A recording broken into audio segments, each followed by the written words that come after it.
Rome had several famous men in the century BC. Sulla, Marius, Cicero, Cato, Crassus, Pompey, Caesar, and others were all great yet destructive men. The Republic, which had existed for over 4.5 centuries, would be destroyed as a result of the fight between Caesar and Pompey, despite the fact that both of them possessed the talents and ability to bring glory and wealth to Rome. The Great Roman Civil War is told here. Your support is crucial, since these lengthy videos are a labor of love. Kindly enjoy this video, share it with others, and subscribe to the channel. Your participation genuinely inspires me to produce even better stuff. Let's go on now. And thank you for your support. Understanding the cultural and historical context is essential to comprehending the origins of the Great Roman Civil War, sometimes referred to as Caesar's Civil War. The assassination of the Gracchi brothers, who had advocated for land redistribution, had caused the Roman Republic to begin to fall apart in the middle of the century BC. Instability continued throughout the next decades, with uprisings in Sicily, the social struggle with Italian allies, and finally the civil wars of Sulla and Marius at the beginning of the century BC. Their deaths highlighted the widening gap between the top and poor classes in Rome. These two demonstrated the political divide between those who thought the Senate or optimists, like Sulla, had authority, and those who thought the plebs, or populares, like Marius, held power. Furthermore, their conflict had shown weaknesses in the Roman Republican government, demonstrating how readily military might could be used to overthrow politics. The precedent had already been established. A general could march on Rome, seize it by force, and impose his will on the Republic. Sulla, as dictator, had created laws after his triumph to attempt and prevent anybody from following in his footsteps. Senators could not do much to limit the power of a general if a sufficient number of troops were personally devoted to him. Moreover, one of the key elements in the Republic's demise was turning out to be its constitution, with its many checks and balances. By obstructing measures, they opposed powerful politicians were able to paralyze the government. Martial law, or a dictatorship, were frequently required to end the impasse. This was the political climate in which the triumvirate had formed. For much of the time, the triumvirate, Crassus, Pompey, and Caesar, ruled over political affairs. The richest man in Rome and a well-known politician, Crassus, supported the triumvirate and paid bribes as needed. Rome's most successful commander was Pompey. He participated in Sulla's civil war after the Social War and went on to lead wars in Sicily, Africa, Pontus, and Syria. He gained the allegiance of thousands of veterans, enormous money, and a large number of political supporters as a result. Of the three, Caesar was the youngest and least well-established at 41. In Spain, he had demonstrated potential as a praetor and had served as quaestor and aedile. But Caesar was Pontifex Maximus, Rome's foremost religious leader. Caesar was able to postpone elections in response to divine indications and enact laws using this office. Caesar also had considerable influence with the public and had already made a name for himself as a populist, as one of the leaders of the populares. The triumvirate was created by 59% BC. Caesar already owed Crassus, and by marrying Pompey to his daughter Julia, he cemented his relationship with Pompey. These three individuals dominated nearly every part of the Republic, despite never having formed an official alliance. Crassus used bribery to sway the optimates, the Senate, and the aristocracy. Because of his military reputation, Pompey was able to successfully influence the veterans' voting behavior. Caesar was also able to command the crowds. Caesar was elected consul in 59% BC with the help of Pompey and Crassus. He recognized Pompey's victories in the east and swiftly implemented land reform laws to provide land to Pompey's veterans. At first, the Senate appointed Caesar a supervisor of Italy's meadows and forests after his consulship, instead of a provincial governor, as was customary for an ex-consul. The triumvirate was able to reverse this ruling, though. In addition to 4 legions, Caesar was granted the governorship of Illyria, Cisalpine Gaul, and Transalpine Gaul for a period of 5 years instead of the customary one. Even while it is obvious that the triumvirates abused their position of authority to further their personal agendas, Rome did gain from this in that it allowed for the passage of important legislation such as the settlement of veterans without running the danger of a Senate impasse. Claudius Pulcher was appointed tribune of the plebs in the same year. With the triumvirate's backing, Claudius exploited his position, which he had forfeited as a patrician, to advance a series of popular reforms, including the creation of a grain dog. After seeing how successful violence might be in politics, Claudius organized skilled gangs to harass and attack politicians who stood in his way. He even succeeded in forcing Cicero, a powerful figure, into exile. The streets of Rome were ruled by Claudius and his gangs for just a year, until it became evident that the triumvirate could not keep him under control. When Pompey proposed summoning Cicero back from exile, Claudius even went so far as to try to kill him. Pompey responded by permitting an optimate tribune named Milo to organize his own gangs in opposition to Claudius's. Although it was forbidden to carry weapons in Rome, both sides used gladiators and thugs to covertly equip themselves with swords and daggers. The 2 tribunes and their gangs engaged in frequent street fighting throughout the ensuing years. Rome was in disarray. Caesar sent his veterans to Rome to secure his election to the consulate for the year 55 to 54 BC. But shortly after, the triumvirate started to disintegrate.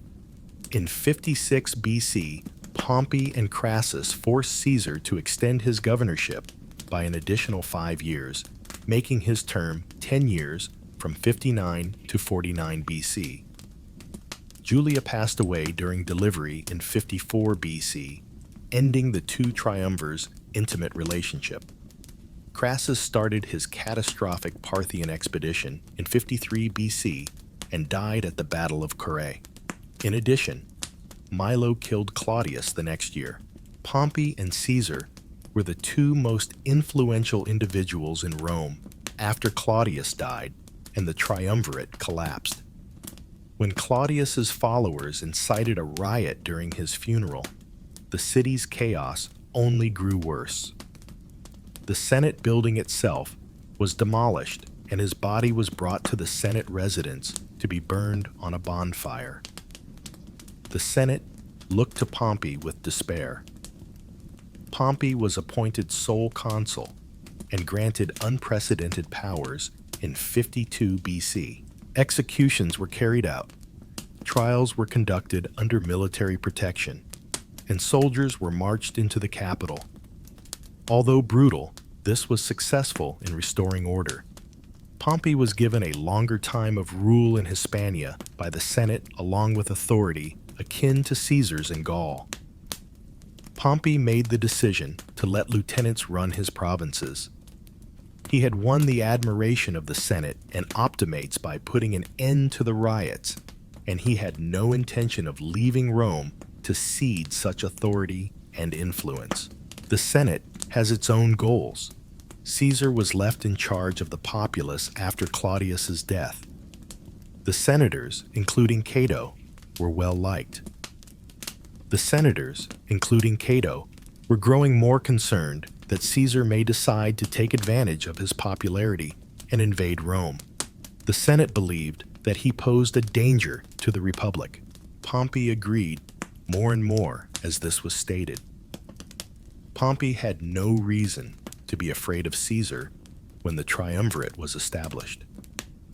Caesar, however, was able to amass riches, public favor, and a corps of devoted combat-hardened soldiers thanks to his Gallic wars. Caesar had more than doubled the number of soldiers he had been given, growing his army to almost 50,000 troops and 10 legions.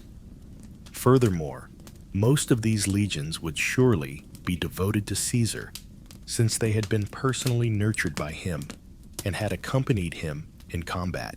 Sulla had marched on Rome with just 6 legions, and Caesar had every possibility of doing the same. Consequently, the Senate led by the well-known Cato the Younger started to form an anti-Caesar coalition that was mostly composed of optimates. The Senate looked to Pompey to lead the optimates and eliminate Caesar as a danger, since he and Caesar were already in a position to face off as the 2 most powerful men in Rome.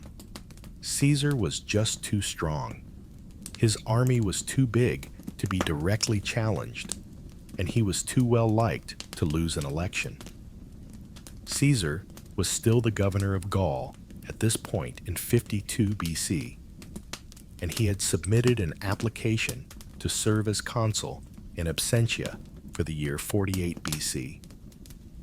Caesar's governorship ended at the end of 49 BC. Caesar's application had been granted without much consideration, since 52 BC was such a turbulent year with riots in Rome, but now it was problematic. Caesar had legal protection since he was a governor or consul. Given his enormous popularity, he would most likely win if he competed for the consulship in absentia, maintaining his legal protection. Additionally, he might use his position as consul to advocate for laws that would protect him. Unquestionably, Caesar had committed crimes as governor by starting wars in Britain and Gaul without Senate approval, as well as crimes as consul by inciting political violence against a fellow consul. Caesar could not be defeated by the Senate in the voting booths or by force. There has to be a solution. Cato had previously stated that he would personally try Caesar if given the chance. Caesar only needed to be a private citizen. In order to do this, Cato stood for consulships in 502 BC in the hopes of using his position to deny Caesar his command. Cato failed, though, and Caesar's rule persisted. Over the following 2 years, the Senate led by Cato pressed for Caesar's resignation more and more, but the Caesarians led by plebeian tribunes Curio and Mark Antony obstructed and vetoed such legislation. The Senate argued that Caesar's mandate expired in 50 BC and ordered him to resign his leadership based on a slightly fabricated interpretation of the statute that Pompey and Crassus had approved prolonging Caesar's term. Caesar declined because he was aware that the Senate would have him tried as soon as he lost his legal immunity. Additionally, he was aware that his governorship was legitimate and that he was entitled to hold it until the end of 49% BC, as had been originally arranged. Pompey proposed to step down as commander in December if Caesar agreed. The Caesarians objected, demanding that Pompey step down. Neither side wanted to be revealed. Caesar marched to Ravenna with 1 legion the same month and sent a letter to Ravenna requesting that they spend the winter there. It's unclear if he intended this as a real threat, but there were rumors that Caesar actually possessed 4 legions, not just 1. Caesar seemed to be trying to intimidate and blackmail the Senate. In retaliation, they once more demanded that he resign right away and gave Pompey permission to begin gathering legions to protect Rome. Caesar tried to bargain once again. He offered to step down as governor of Cisalpine Gaul, Transalpine Gaul, and most of his legions, but he asked to be allowed to continue as governor of Illyricum and 2 legions until the end of 49% BC. He also asked to be permitted to run for consul in 48% BC in the hopes of extending his legal immunity. Nonetheless, this was still a fair agreement for the Senate, and it would accomplish their goal of drastically curtailing Caesar's authority and sway.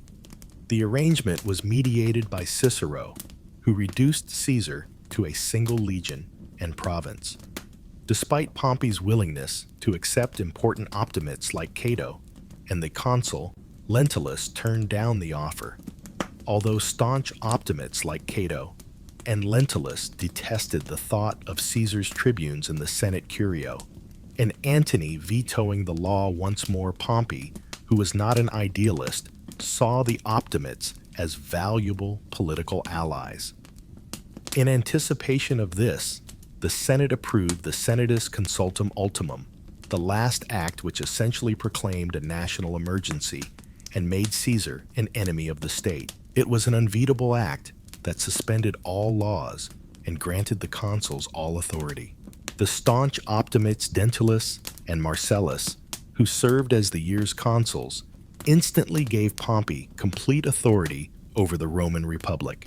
Caesar's friends in Rome escaped to Ravenna to join him the same evening. Now, the scene was prepared. Years of trying to negotiate had resulted in a total deadlock. The Gracchi's deaths and the Sulla and Marius wars had resulted from the same rift between the two groups, the populares and optimates. Younger individuals from less well-known families like Mark Antony Trebonius and Curio, or lesser members of aristocratic families like Decimus Brutus, made up the majority of the populares. Ahenobarbus Metellus Scipio, a descendant of the renowned Scipio, Africanus Cato, the younger Cicero, and Pompey's 2 sons, Gnaeus and Sextus, were among the aristocrats of aristocratic families that made up the majority of the Pompeian optimates. The division of society between these 2 factions, which had been evident since the Gracchi's murders than a century earlier, was poised to devastate the Republic once more. Caesar departed Ravenna with his Roman allies and the 13th Legion on January 10th. They stopped at the Rubicon, a little river that delineated the Italian province's border. No general was allowed to cross this line with an army or weapons. It would be a blatant declaration of war to do so. Caesar considered his alternatives for a long time. Caesar was well aware of the devastation caused by civil wars, having witnessed the persecution and hunting of his own family following Sulla's conflict. But he was also aware that he would probably face execution or exile if he dissolved his army.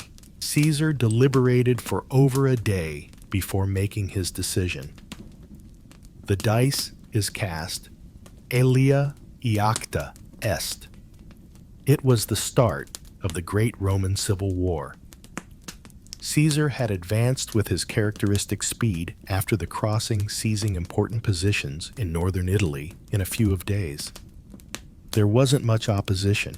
Many people supported Caesar in his fight against Pompey and the Optimates, and these cities had not been garrisoned to repel any sizable assault. He ordered troops from his Gallic legions to march south and join him as he proceeded. The uncertainty was widespread, even in Rome itself.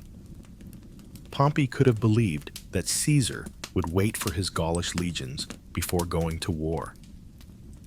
He wavered, uncertain if he should defend Rome, leave the city, and battle in Italy, or leave the peninsula completely.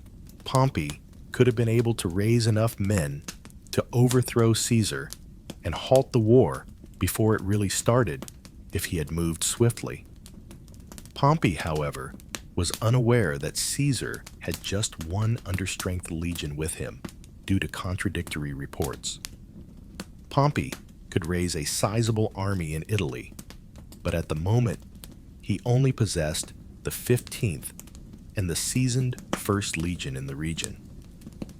Caesar had just given both to the Senate to wage a prearranged war in Syria. They could be relied upon to fight for him since they were raised by Pompey, but their allegiance was doubtful because they were raised by Caesar. The majority of Pompey's finest legions were in the east, or Hispania. Pompey was aware that he could not risk being stranded or thrown into a conflict for which he was unprepared. He could afford to wage a protracted war since he had access to the Republic's resources. Pompey thus had to make the painful choice to leave Rome. He took the 2 consuls and most of the Senate with him. Many Romans regarded wherever Pompey traveled as their nation, according to Plutarch. Cassius Dio paints a far more polarizing image of Roman mindset, claiming that Pompey had turned his people against him in doing so. Furthermore, Rome's treasury and temple riches were left behind in the haste to leave the city. This was perfect for Caesar. Since the city and its riches were not protected, he was happy to avoid it and take it later. Instead, he concentrated on catching Pompey and seizing other Italian cities in order to deprive the Pompeians of support and enlist more troops in his cause. Caesar, too, took a hit in these early phases of the conflict. Despite this fortunate beginning, most of Caesar's followers in Rome, including Mark Antony and Curio, had escaped to join their leader when the Senate enacted the last act. But Labienus, one of Caesar's lieutenants, was less willing to give up on the Senate's cause. It's probable that Caesar would have preferred Labienus to march his Gallic legions to Italy and fight with him there.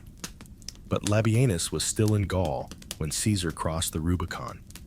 Rather, Labienus ran away from Gaul with a personal bodyguard to join Pompey, disavowed Caesar, and pledged his loyalty to the Senate. This was a personal and military setback for Caesar, since Labienus was his right-hand man, a very competent commander who knew his strategies and was even on level with Pompey and Caesar.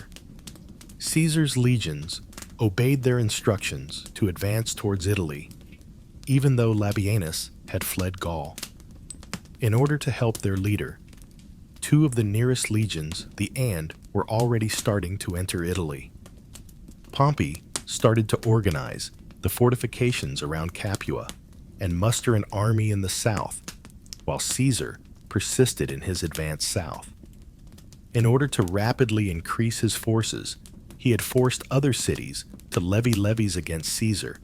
He still possessed the seasoned 1st Legion, and the 15th Legion had stayed faithful to him. But one man, Domitius Ahenobarbus, made the bold decision to challenge Caesar.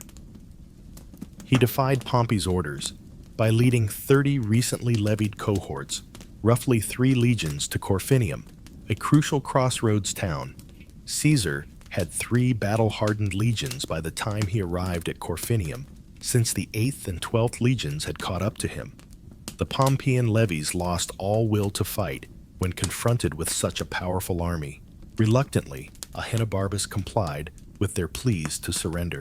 Caesar was kind toward Ahenobarbus and the levies. After being pardoned, Ahenobarbus immediately went back to Pompey in southern Italy to carry on the battle.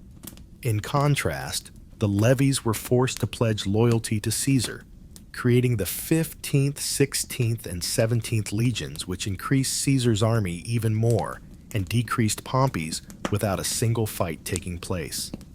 As he proceeded south, he promptly dispatched these soldiers to get ready for an assault of Sardinia and Sicily. Caesar's forbearance. Caesar's forbearance in Corfinium won him favor across Italy, preventing a popular rebellion against him on Pompey's side. He also raised 3 more legions, which he marched with. Pompey's strategy now needed to be modified. He was aware that he would soon lose his ability to battle Caesar in Italy. He marched his army to Brundisium in preparation for his evacuation from the peninsula, abandoning his intention to face Caesar in the south. He would cross the Adriatic and enter Greece, where he would be joined by devoted and battle-tested legions from the east, and he would be able to gather even more soldiers from eastern cities and allies. Additionally, he had a large army in Hispania, and with their assistance, he was able to envelop Caesar in Italy as well as in Latin. But he needed to get away. Caesar had to hurry. Like Spartacus, decades before, he would be able to surround and defeat Pompey if he could capture him in southern Italy. He dispatched envoys repeatedly as he followed Pompey into the south, adamant that he would resign from leadership if Pompey did the same. These proposals were all turned down since Caesar was now a criminal, and Pompey was legally able to lead troops. Caesar himself probably recognized that the time for discussions was already gone. Therefore, the envoy's real goal was probably to keep gaining favor with the public while pursuing the Senate. Caesar and his 6 legions overtook Pompey in Brundisium at the beginning of March. Pompey had already successfully sent half of his army across the Adriatic by the time Caesar arrived. Without any delay, Caesar besieged the city and started building a barrier across the harbor to stop it. Pompey responded by erecting massive towers on merchant ships that could shoot down on Caesar's engineers, impeding their advancement. Caesar's engineers failed to finish the breakwater in time, demonstrating the effectiveness of the method. Pompey was able to remove his last soldiers from the city at night after his navy returned from Greece. Pompey marched to Thessalonica after arriving in Greece. He set up his base, gathered both foreign and Roman forces under his banner, and sent envoys to all the client monarchs he had formed in the east. In the meanwhile, he dispatched subordinates to Rome's 3 main grain suppliers, Sicily, Sardinia, and North Africa. Pompey would gather troops from all across the world to successfully encircle Italy, severing the country's food supply and starving Caesar to death. Caesar had captured Italy and driven Pompey from Rome in under 3 months. In spite of this, Caesar's original strategy to swiftly terminate the war by seizing the Senate and Pompey had not worked. The possibility of a speedy conclusion vanished when Pompey escaped, and there were no ships to catch him. Caesar started getting ready for a protracted conflict. He triumphantly marched into Rome. He quickly called a meeting of the remaining Senate at Rome, calling Pompey an enemy of the state and stating his desire to preserve the Republic. In order to completely equip the 6 freshly acquired legions, he also pillaged Rome's temples and treasury. He also ordered ships from all of his loyal provinces to assemble at Brundisium. Caesar, however, could not stay for long, because it would take at least a year to muster these ships. He decided to strengthen his western flank after realizing that he could not risk becoming stuck in Italy. Spanish legions threatened Gaul and made up a sizable portion of Pompey's finest troops. Furthermore, Caesar said that the Spanish legions, despite their excellent training, lacked a leader because Pompey was in the east. Before going back to Pompey, Caesar will strike each member of Pompey's army in the west separately and try to defeat them in detail. He accomplished this by sending 2 legions, most likely and under Curio, to Sicily, and one of the recently created legions, the 16th, under his legate Valerius, to Sardinia. To secure the grain supply, they were to unite and seize the islands before advancing into Africa. At the moment, Cato held Sicily and Cotta Sardinia for Pompey. With little actual force to speak of, Cotta was expelled by the people of Carolus, the Sardinian capital, as soon as they learned that Valerius was on his way with the legion. They saw no use in trying to fight the Caesarians. Valerius swiftly seized power in the region when Cotta escaped to Africa. Pompey had not sent Cato any legions, but Cato had tried to improve preparations by increasing levies throughout Sicily. He also decided to leave the region and join Pompey in Greece, after realizing that fighting 2 legions with his levies would not be successful.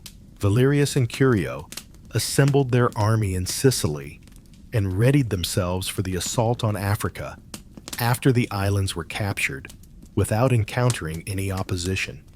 Caesar left Mark Antony in command of Rome and the 9th, 12th, and 13th legions in Italy to recuperate with the troops prepared to assist Curio if necessary.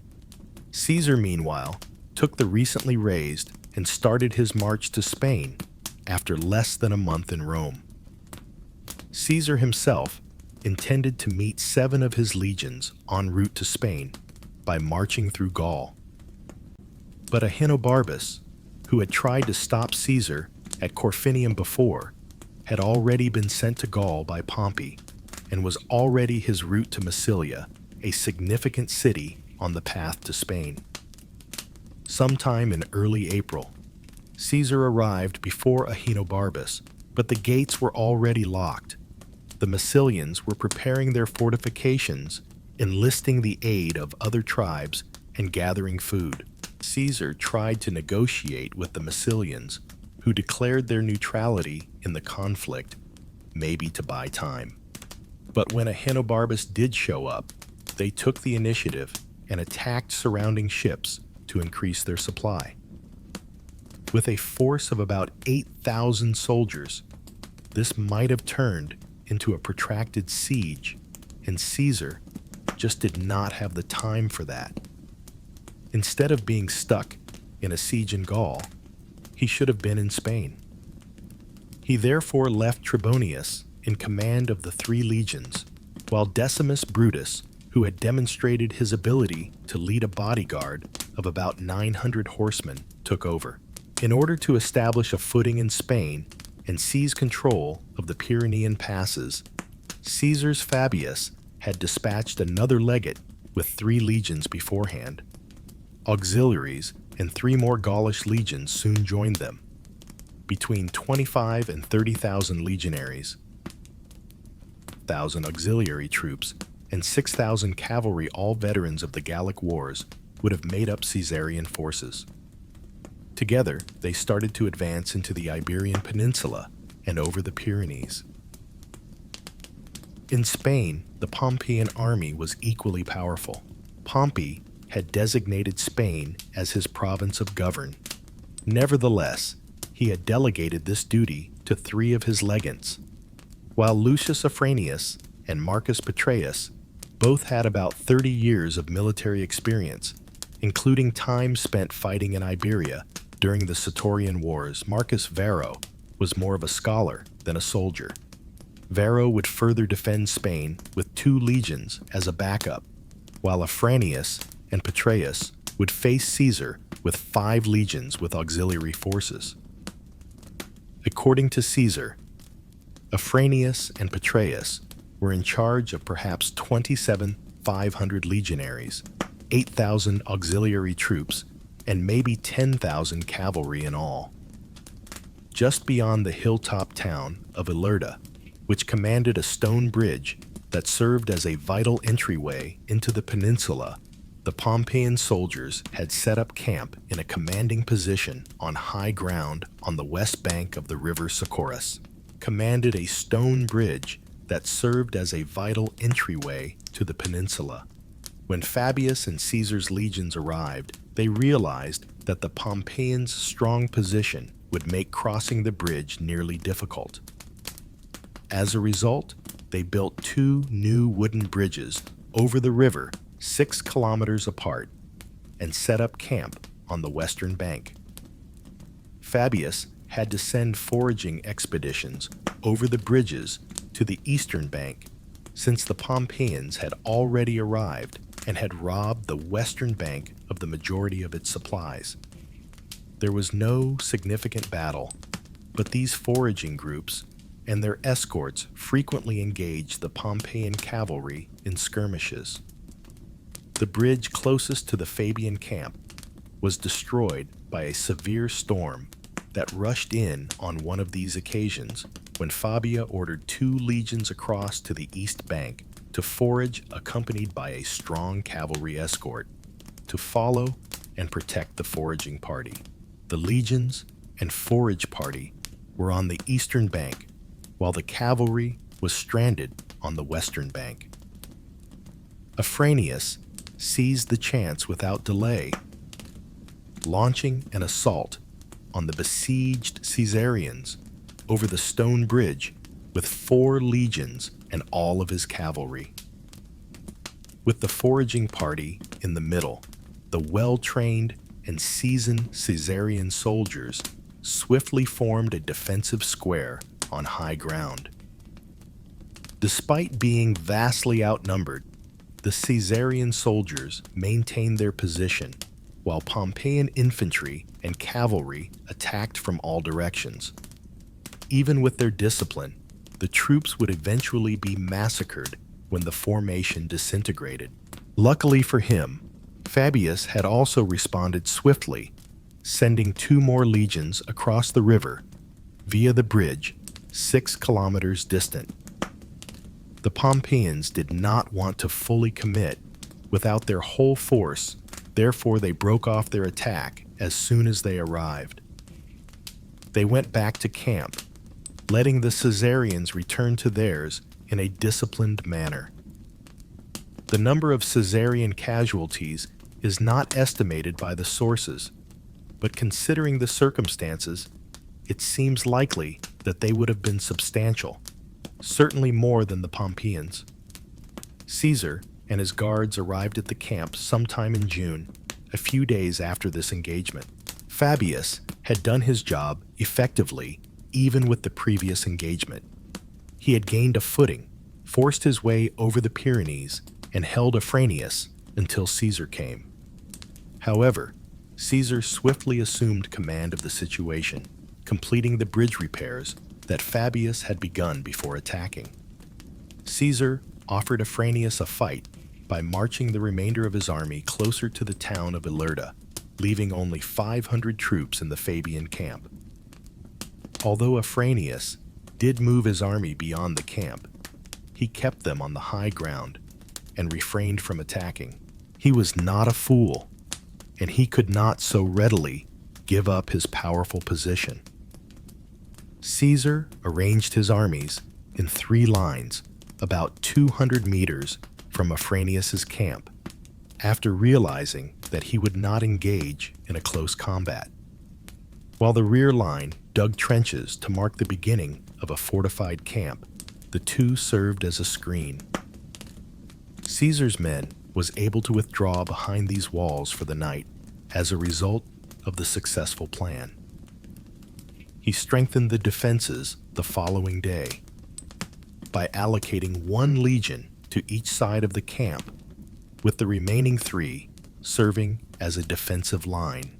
Afranius attempted to harass the workers with his soldiers, but Caesar's 3 defensive legions stopped them before they could do any significant harm. Caesar commanded the 500 troops and belongings from the Fabian camp to move to the new camp with him, as it was now completely fortified. A mound between Afranius's camp and Ilerda was quickly seen by Caesar, who who made the decision to seize and garrison it in order to deny Afranius access to the town's supplies. Caesar's preferred technique was to starve an adversary with such methods. He had used a similar tactic against Vercingetorix at Cogovia. He gathered 3 legions and probably summoned them to fight in an attempt to seize the hill as soon as possible and keep it there until the remainder of Caesar's legions pursued. In order, Caesar dispatched the vanguard to assault. Afranius, however, reacted quickly and charged the mound with his own energy. The warriors of the 14th were forced to retire to their standards as Afranius's forces took control of the high ground, chasing Caesar's soldiers and starting to press the now shook 14th Legion on Caesar's right flank. Afranius regrouped his forces and tried to get the upper hand. Caesar himself observes that Afranius's forces engaged in ferocious combat. These warriors, who fought in a looser structure than Caesar's legions, were tough and battle-hardened from their many wars against the Iberian tribes. The 14th tried to withdraw to higher ground as Caesar's right flank gradually started to give way. Caesar saw that his line was about to collapse and ordered the 9th Legion to push back the Pompeian forces by supporting his right flank. The Pompeians immediately withdrew to a more secure defensive posture, establishing themselves on the elevated terrain outside Ilerda's fortifications. The 9th Legion chased the Pompeians, believing they were routing, but they soon found themselves in a dangerous predicament. The 10th was funneled by the small slope of the hill on which Ilerda stood, leaving them vulnerable to a barrage of missiles from the Pompeians on the high ground. Each side sent reinforcement cohorts to resupply the front lines throughout the hard battle.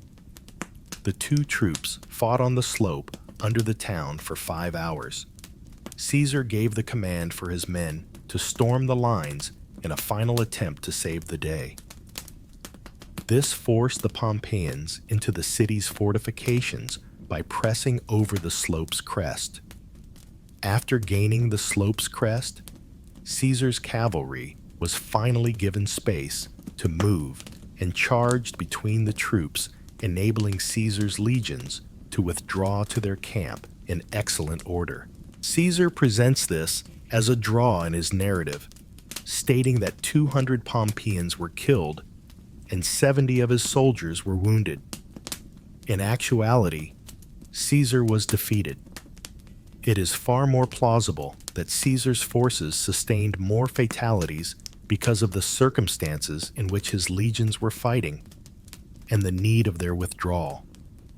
In addition, Caesar had not taken the mound as he had anticipated. The Pompeians did in fact capture and fortify the mound by the end of the day.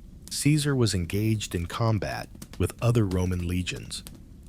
He had overcommitted his men, miscalculated them, and paid the price.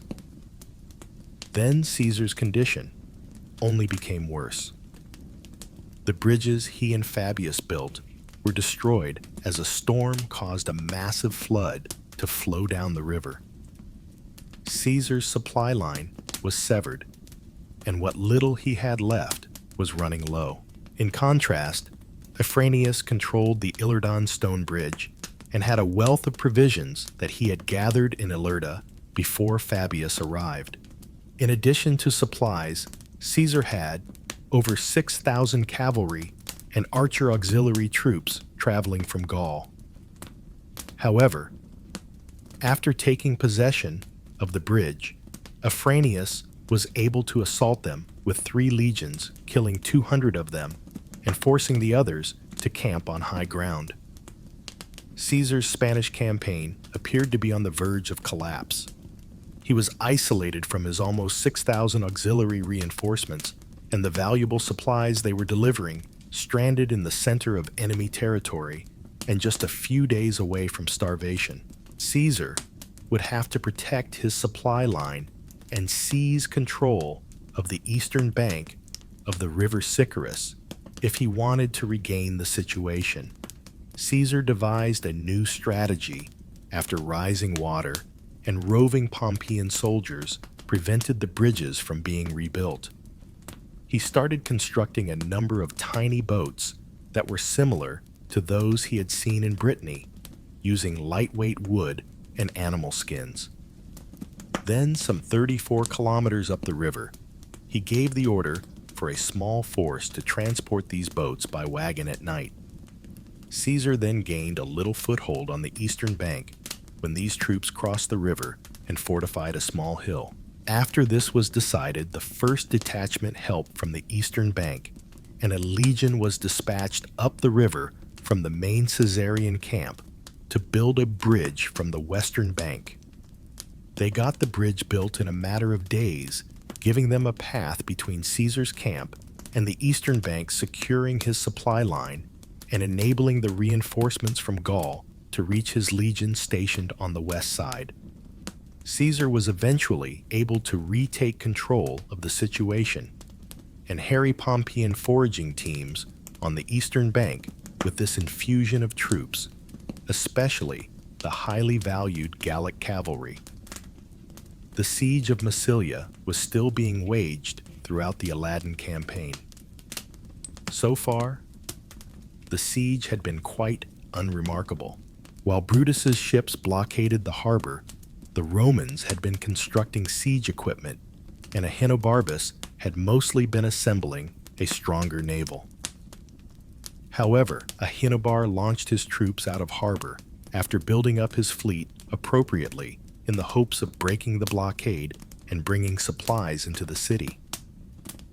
In contrast to Brutus's 12 warships, he had managed to assemble a force of 17 together with a number of smaller ships manned by archers. In addition, the Massilian ships were lighter and easier to navigate than the relatively unwieldy vessels constructed by the legions. Brutus did, however, have an advantage in terms of fighter caliber.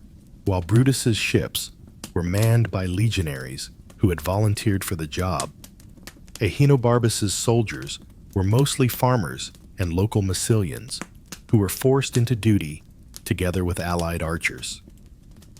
Brutus would win the war if he could capture Ahenobarbus engaged in close combat.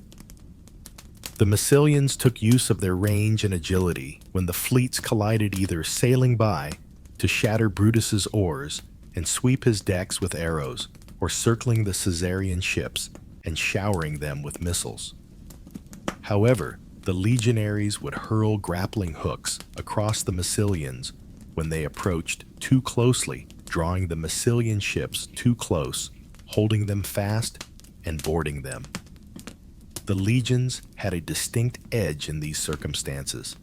Their thick armor and training enabled them to sever the Massilians aboard, sometimes even entering two Massilian ships simultaneously, one on each side. Caesar praises the Massilians' valor, although they were ill-prepared to engage in combat with such legionaries. After losing almost half of their ships, the Massilians were compelled to return to port, and the blockade persisted. The ongoing shift of fortune at Ilerda paralleled this win at Massilia. Caesar's superior Gallic horsemen were able to harass the Pompeian foragers and even force them to forage at night when the new bridge was finished. Caesar was getting the better of the odds. As a result, he started receiving food and more auxiliaries from several local tribes. In an effort to put even more pressure on Afranius, he started building a series of ditches to redirect the river Sicarus and build a ford near his camp. This would make it easier for even more of his men to reach the eastern bank instead of taking the roundabout way to the bridge up the river, thereby eliminating the Pompeians' only means of foraging. Afranius saw that things were getting dangerous for him. Afranius ordered a few ships on the river Ebro to build a pontoon bridge 30 miles to the south, offering an escape route after he ran out of supplies and saw that neighboring tribes pledging loyalty to Caesar threatened to encircle his camp. In order to prepare for the withdrawal of the remaining army, Afranius simultaneously ordered 2 legions to cross the stone bridge to the eastern side and build a fortified position. Caesar recognized this as his chance to apprehend Afranius. By directing his troops to work on the riverworks day and night, he was able to decrease the water level sufficiently to allow his cavalry to bridge the Sicarus and attempt to harass the Pompeians. But the cavalry had little work to do since the Pompeian legions had moved quickly and were already buried. With just 2 auxiliary cohorts remaining to defend Ilerda proper, Afranius then advanced his entire force over the Sicarus into the new camp. Early the next morning, Afranius and Petreius started relocating their whole army southward away from camp toward the pontoon bridge and the Ebro. Caesar had to move quickly. The Pompeian legions were slowed to a crawl as they repelled the attacks if the Pompeians were able to harry the pontoon and attack the back of their column. Caesar marched 5 of his legions over, leaving 1 to watch the camp, and ordered pack animals to wade into the river to assist slow the current, even though the ford was not yet finished. Following the escape of the adversaries, his army managed to catch up to the Pompeian legions by mid-afternoon, aided by the Caesarian cavalry's harassing. The Pompeians were a little further south than the Caesarians, and both forces were now encamped on the eastern bank. The only route south to the Ebro, which was less than 8 kilometers distant, was via the mountain passes, according to scouts on both sides.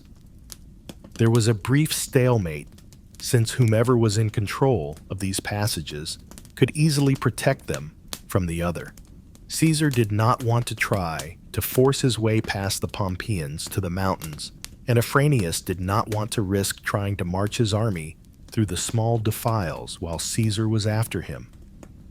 Afranius did think about trying to march to the mountains at night, but he concluded that they would be discovered fast because Caesar's cavalry would be scouring the region at night. Because night combat were so dangerous and challenging, Afranius made the decision that it would be best to try a fighting withdrawal the next day. Meanwhile, Caesar had also devised a scheme.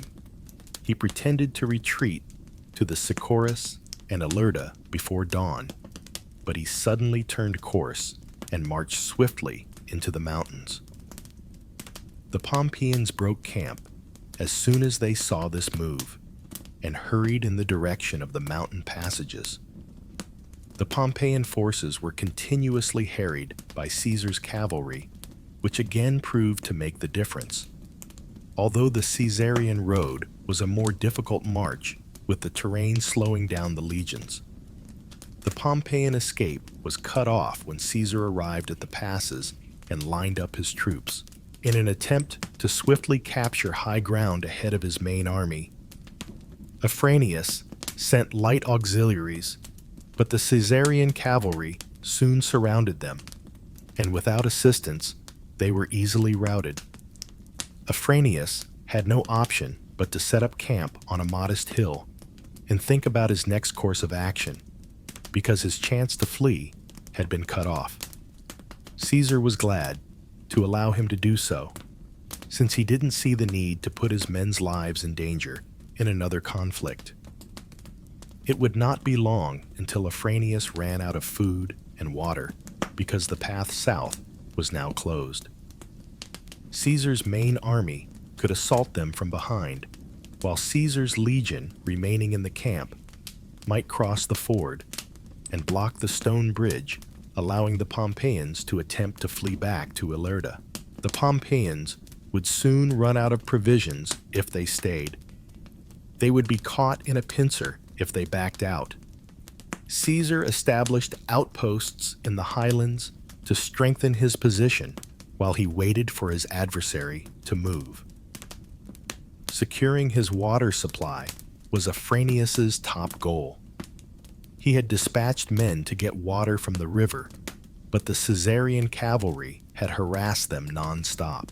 His soldiers were able to get water from behind the walls by building a rampart from his camp to the river in retaliation, which stopped the combat.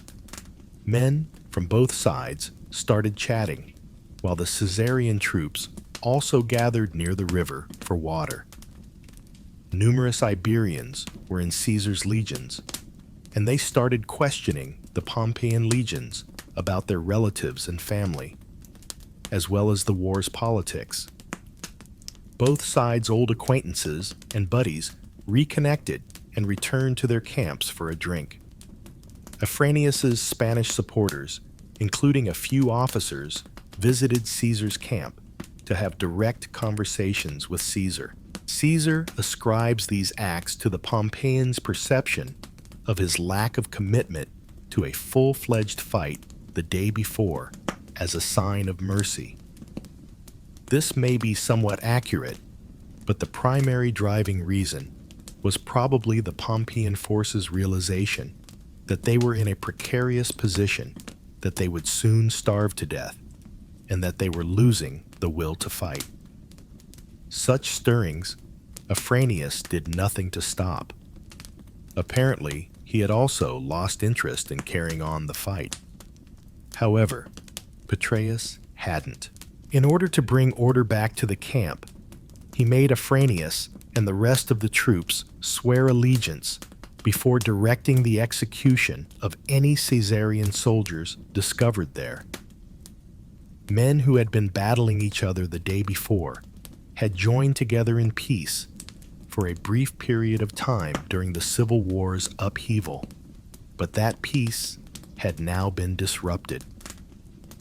After returning to their individual camps, the warriors readied themselves for combat once more.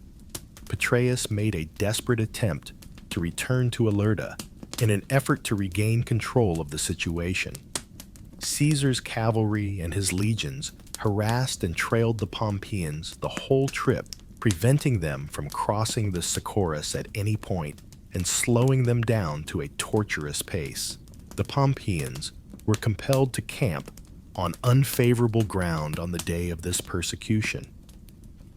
Caesar recognized his chance, and using a strategy similar to Alesia, started building his own earthworks around the Pompeian camp to shut off any chance of foraging. After being hounded for days, being blockaded on all sides, and without water, the Pompeians eventually filed a request for peace. Not one to pass on a publicity stunt, Caesar offered amnesty to all the troops and officers, including Afranius and Petreius, in return for the army's full surrender and the pledge that none of them would rebel against him. The Pompeians received with gratitude. After the main Pompeian army surrendered, Caesar sent 4 legions to disperse the Pompeians and take them to a safe place before returning to Italy. In the meantime, Caesar traveled into Spain to face Varro. Initially buoyed by the early news of Afranius's victory at Ilerda, Varro had been amassing additional troops, recruiting 2 more legions to bring his total to 4. In order to hold out and extend Caesar's campaign in Spain, he started marching 2 legions to Gnaeus after learning of Caesar's success at Ilerda. But the people had seen the writing on the wall as word quickly spread of Caesar's triumph at Ilerda. The Gades leader shut the city's gates to Varro, and the chiefs of the surrounding tribes met Caesar at Corduba and swore loyalty to him. One of Varro's legions, who was with him, mutinied, striking their colors, which made the situation worse. Varro informed Caesar that he was prepared to surrender after losing the backing of both his army and the populace. Caesar appointed Quintus Cassius Longinus governor of Spain, and he took command of Varro's 4 legions, which became the 20th, 23rd, and 24th. After only a few months, Pompey's whole Spanish army had either been dissolved or had switched sides with Caesar. Caesar departed Hispania with his 2 seasoned legions in order to rejoin his army in Massilia.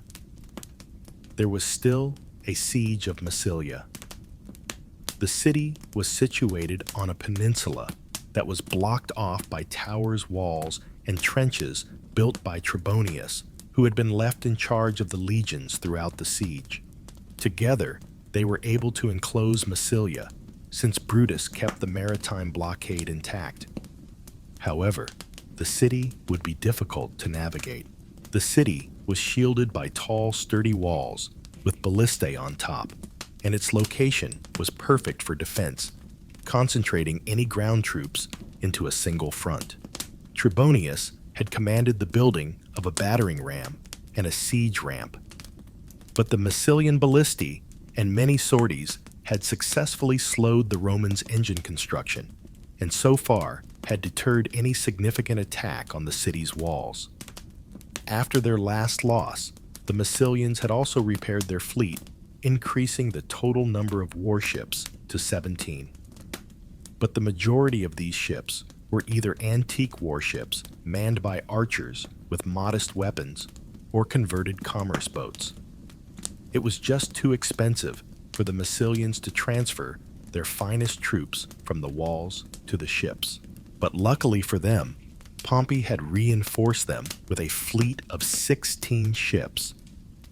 Lucius Nasidius commanded them, which posed a significant danger to Brutus's navy, despite being primarily hurriedly constructed smaller ships with bronze rams.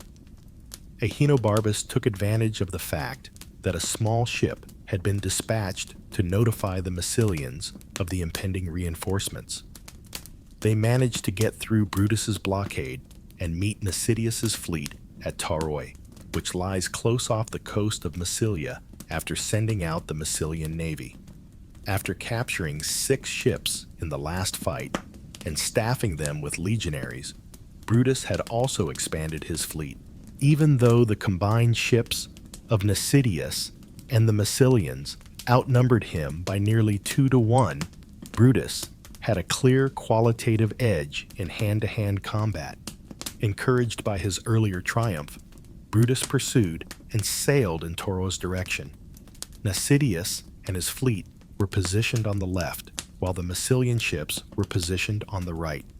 Brutus decided that it would be preferable to combat the Massilians and capture them in close quarters before confronting Nasidius's ships, since he knew that they would prefer a missile duel. Thus, he made the decision to target the Massilians with nearly all of his ships. The Massilians tried, as before, to outmaneuver and split Brutus's ships with their superior seamanship and agility. This was a successful strategy, and they would pelt a Caesarian ship with arrows and javelins when they were able to separate it, killing a great number of people. But once more, Brutus's men would throw their grappling hooks anytime they strayed too near, drawing their enemies in and boarding them.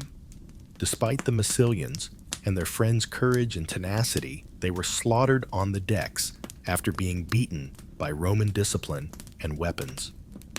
The Massilians attacked Brutus's own ship, which was identified by its banner, in a desperate bid to win the battle in a single decisive action. Brutus was caught in a trap, as 2 Massilian ships tried to ram the ship from either side.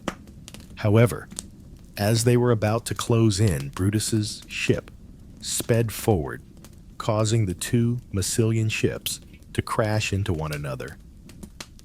Since they were incapacitated, Brutus's ships found them easily and swiftly attacked, sinking both of them. This is when Nasidius withdrew from the conflict, bringing his whole fleet with him. The Massilians soon realized there was little possibility of success and did the same. While the Massilians lost 9 ships in all, 5 sunk and 4 captured, Brutus had prevailed without losing a single ship, and with only minor injuries. Why Nasidius did not commit his soldiers is unclear. Caesar attributes this to cowardice, but because he and the fleet left for Spain right after the fight, it's conceivable that Nasidius decided it would be preferable to choose a later conflict where the odds were more in his favor after witnessing the Massilians being wiped out by Brutus's soldiers. For whatever reason, he had never fought in the fight and had never lost a man. The rest of the Massilian fleet would never leave its home port again, limping back to it. Caesar frequently praised the Massilians who sailed on their ships. The majority of them were merely citizens wishing to defend their city, and he was impressed by their courage and tenacity. But they just could not compete with the Roman legionaries' ability and hefty weapons. The Romans focused their efforts on the ground attack after winning the naval war. It was necessary to get away in order to attack the walls without running the risk of missile fire or the siege engines burning out while on a sortie. Trebonius started building a massive tower as a result. The tower's brick and clay walls were about 2 meters thick, and it measured 9 meters in each direction. The Romans constructed this tower's tier and covered it with a lid that had lengthy screens fastened to the sides. They then raised this lid using levers and screws. The wall would then be built up to the height of the lid, with the screens hanging down to conceal the space between the lid and wall. By constructing firing platforms for archers and ballistae, they proceeded with this technique until the tower was 6 stories high, enabling their soldiers to fire down on the opponents on the wall. After finishing this, Trebonius's workers started construction of a 20-meter-long gallery that served as protection beginning at the foot of the tower. This was essentially a giant covered sledge. It had a slanted roof made of clay and tiles to keep it from burning down, and could be slid forward and backward. It was relocated forward from the base of the Roman tower to the base of a tower in the Massilian wall once it was finished. Under this cover, legionary engineers started using a crowbar and a chisel to remove bricks from the Massilian tower.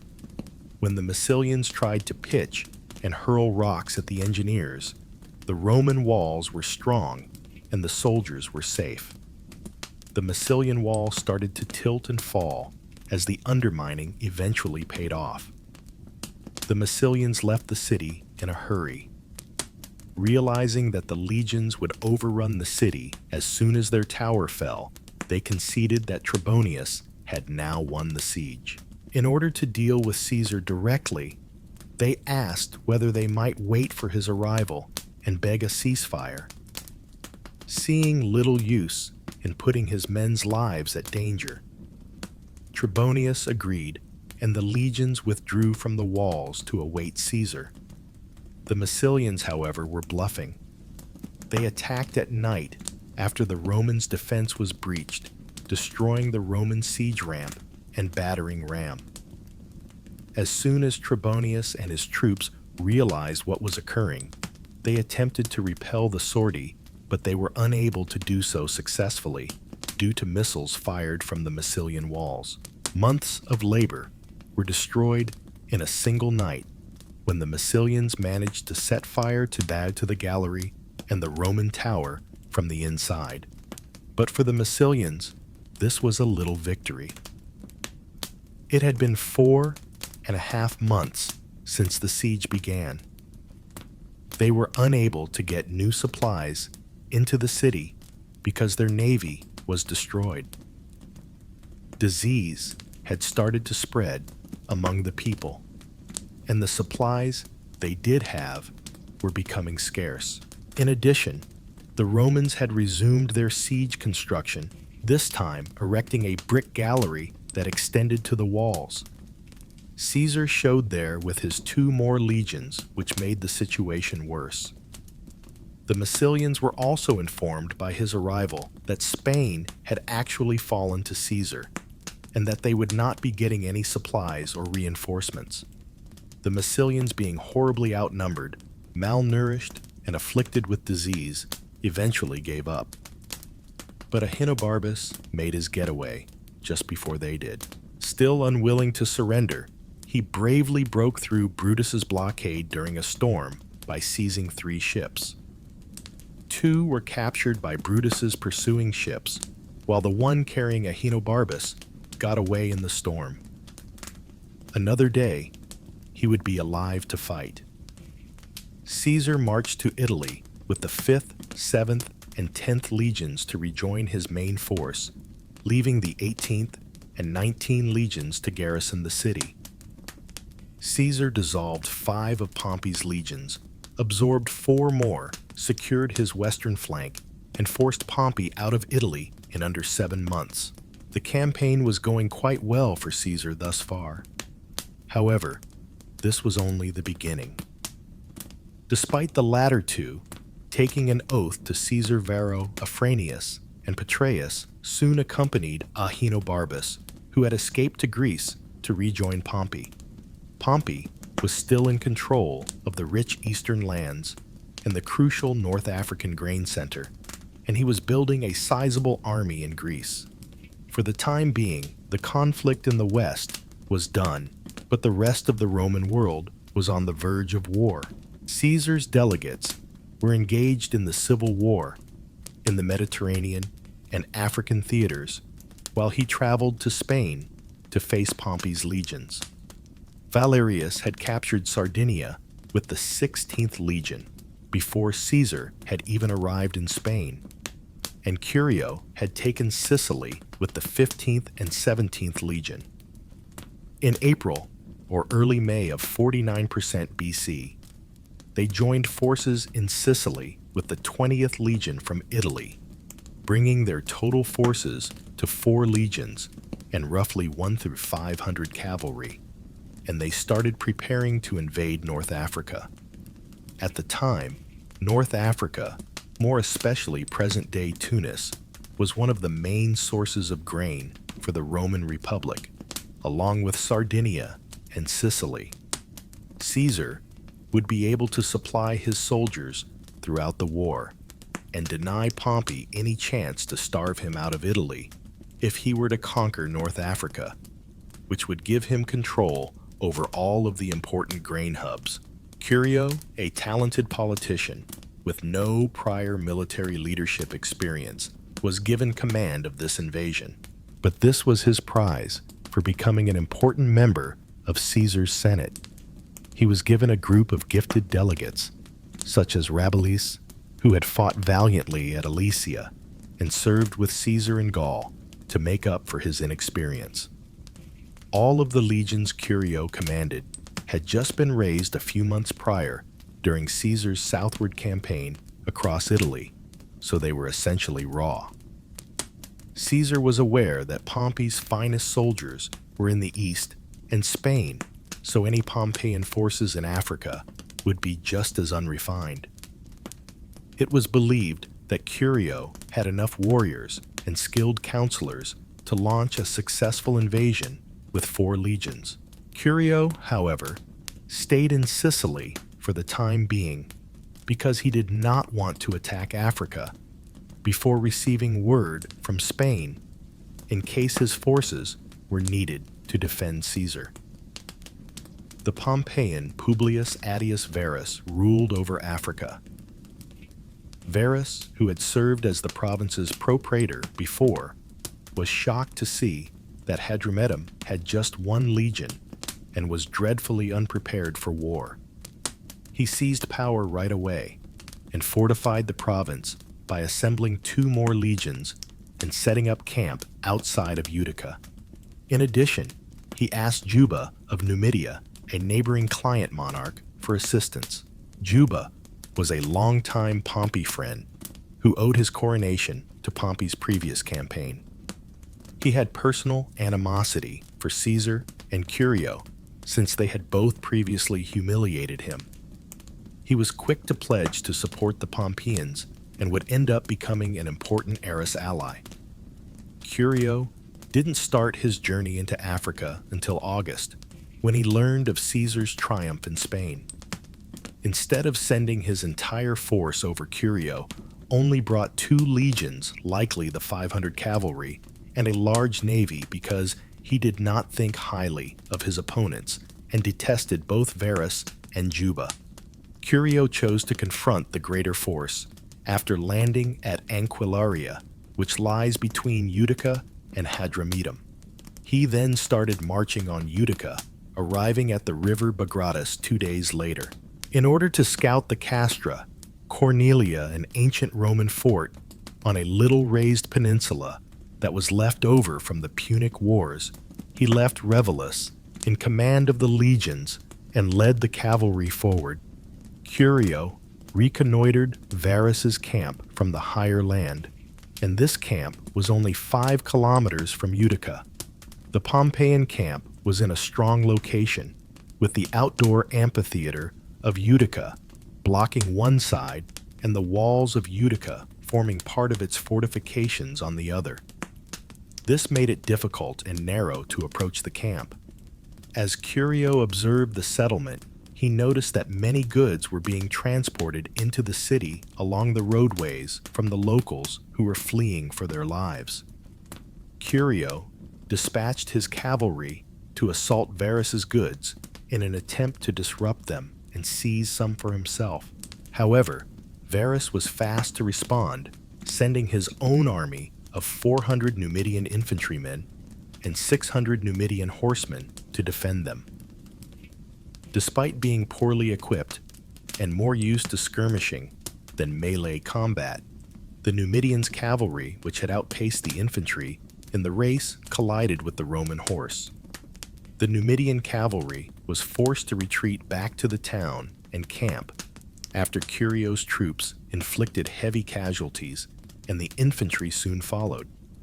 Curio captured traders and their cargo and returned them to the Castra Cornelia, which he intended to utilize as his primary invasion base. Without any military vessels to provide cover, Curio's navy had positioned itself outside the port of Utica, which was home to some 200 merchant ships. Curio issued a decree stating that his fleet would regard any merchant vessel that failed to deliver its provisions to the Castra Cornelia as an enemy and take it on board. The merchants had no other option but to transport their wares to the Castra Cornelia in the absence of naval protection, giving the Caesarians even more supplies. Curio had a strong start to his campaign. He returned to his troops at the Bagratus with word of his accomplishments, and they acknowledged him as Imperatore. He had left a small detachment in the Castra Cornelia to protect the supplies. With a comparable level of boldness as Caesar, he pushed his army to go on the attack the following day, intending to set up camp just outside the town of Utica. The pickets informed Curio that a sizable Numidian army was en route as this camp was being built. Curio was taken aback by this unexpected new army since he had not thoroughly scouted the region. He promptly gave the order for his soldiers to stop building the camp and establish battle lines, and he dispatched his cavalry to attack the Numidians in a delaying action. The Numidians were exposed to cavalry attacks because they did not march in a close group. The Numidian cavalry withdrew to Utica as soon as Curio's cavalry touched down, and the infantry quickly followed. The majority of the Numidian troops managed to enter the camp despite some fatalities caused by the Roman cavalry harassing the Numidian soldiers. Although Caesar claims that the Numidians were defeated, it is more probable that this was a tactical retreat. The Numidians probably had no intention of engaging there and preferred joining Varus's army, rather getting sucked into a fierce conflict. The next day, 2 of Curio's centurions and 22 of their troops deserted to Varus, despite the fact that Curio had been mainly successful thus far. They informed Varus that Curio's troops did not trust him, and that Varus might persuade them to support him. We do not know why they are doing this. It is improbable that Curio's troops had trust in him, as is shown, because except from bad scouting, Curio had done well thus far, and had reportedly been praised as an imperator. Curio's soldiers were still essentially raw recruits, which is the more plausible explanation.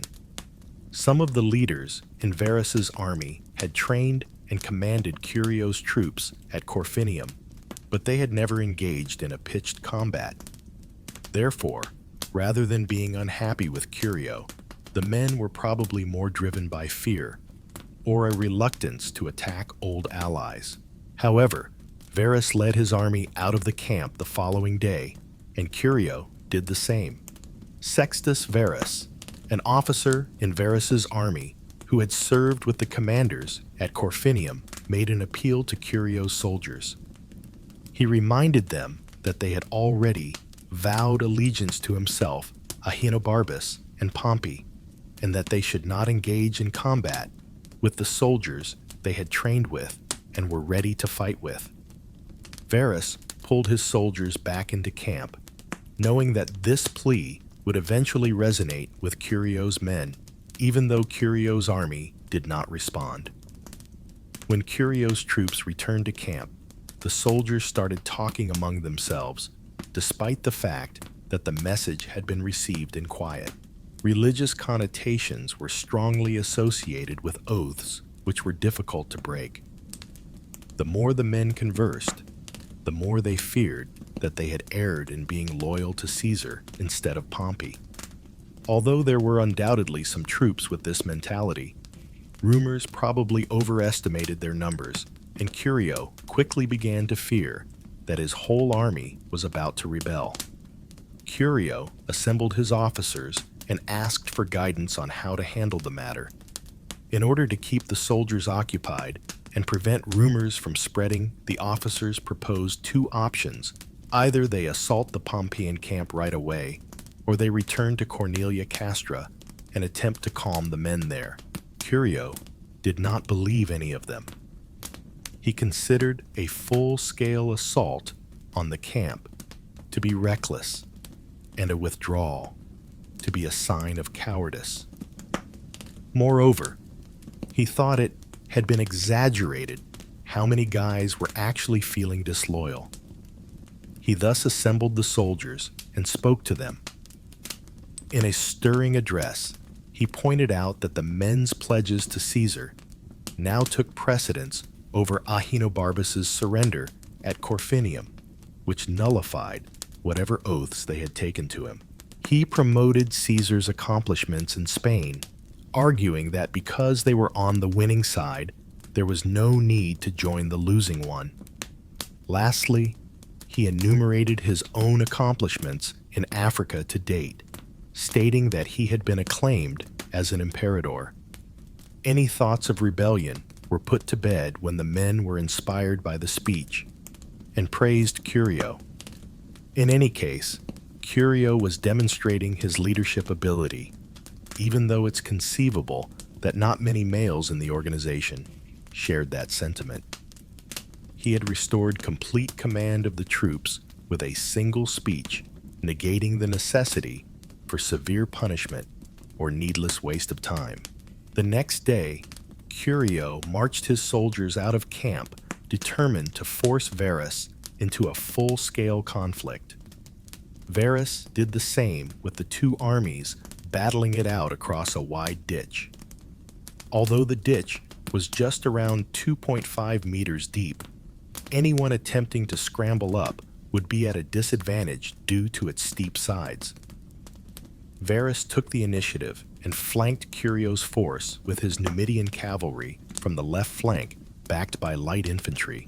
In response, Curio sent all of his cavalry and two cohorts of the 16th. Lightly equipped, the Numidian cavalry easily repelled and defeated the Roman legionaries when they charged. Curio's cavalry and strong troops encircled the unprotected light force, which was then massacred. Curio was encouraged by Rubellus to take advantage of this victory and rush Varus's troops in order to start a general rout.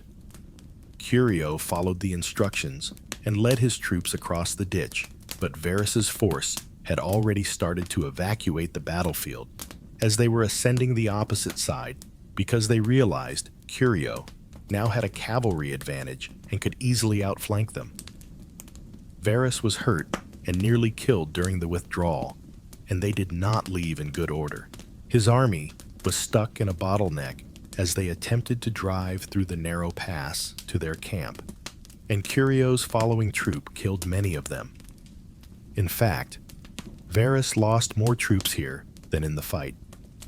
But as Curio lacked the tools necessary to siege the camp, he did not press any farther once Varus's soldiers had secured the camp. Caesar presents Curio's victims as a single guy, although this is undoubtedly untrue. His losses were probably negligible, whereas Varus had around 600 killed and 1,000 wounded. Varus's men broke so easily in this battle that it may seem impossible, but there were a few things to keep in mind. To begin with, Varus abused his Numidian horsemen.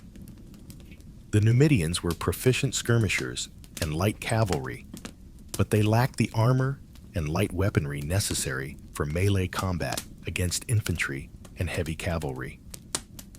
Second, it had been less than 6 months since Varus's whole army was raised. They were quick to rout, perhaps because relatively few of his soldiers had any military experience. Take Caesar's legions in Spain, for example, who fled to high ground and established a defensive square when they were cut off from the army and in danger of being encircled. That is how raw recruits and veterans vary from one another. With just a small contingent of warriors, trumpeters, and tents remaining in the camp to provide the appearance that it was still garrisoned, Varus pushed the remainder of his force into the city of Utica while it was still dark. Curio quickly realized the ruse and started building earthworks to encircle Utica in order to lay siege to it.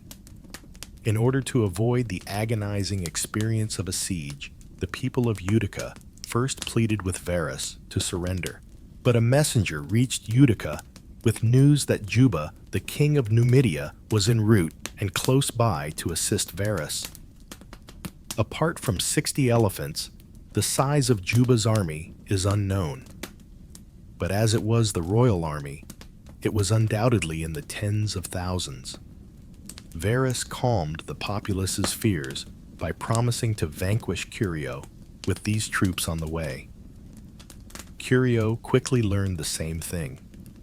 At first, believing he was about to win, he disregarded the reports and carried on with the siege. However, more reports confirmed the intelligence stating that Juba was now only 36 kilometers away. Curio withdrew to the Castra Cornelia. After learning of this, abandoning his plans to besiege Utica, he sent word to Sicily to send over the 2 legions and all of the remaining cavalry, and he started to further fortify the fort. The Castro Cornelia could be readily guarded, and Curio could keep a supply line open and wait for reinforcements in safety thanks to the water. Juba, however, was a crafty foe. He said that Juba had to rout his troops to put down a revolt, and that the Numidian force was really a minor force led by his subordinate Sabura. So, he dispatched soldiers from Utica to Curio, posing as deserters. Still feeling the effects of his earlier triumphs and eager to prove himself, Curio took these rumors seriously and aimed to defeat the Numidians in a fierce conflict.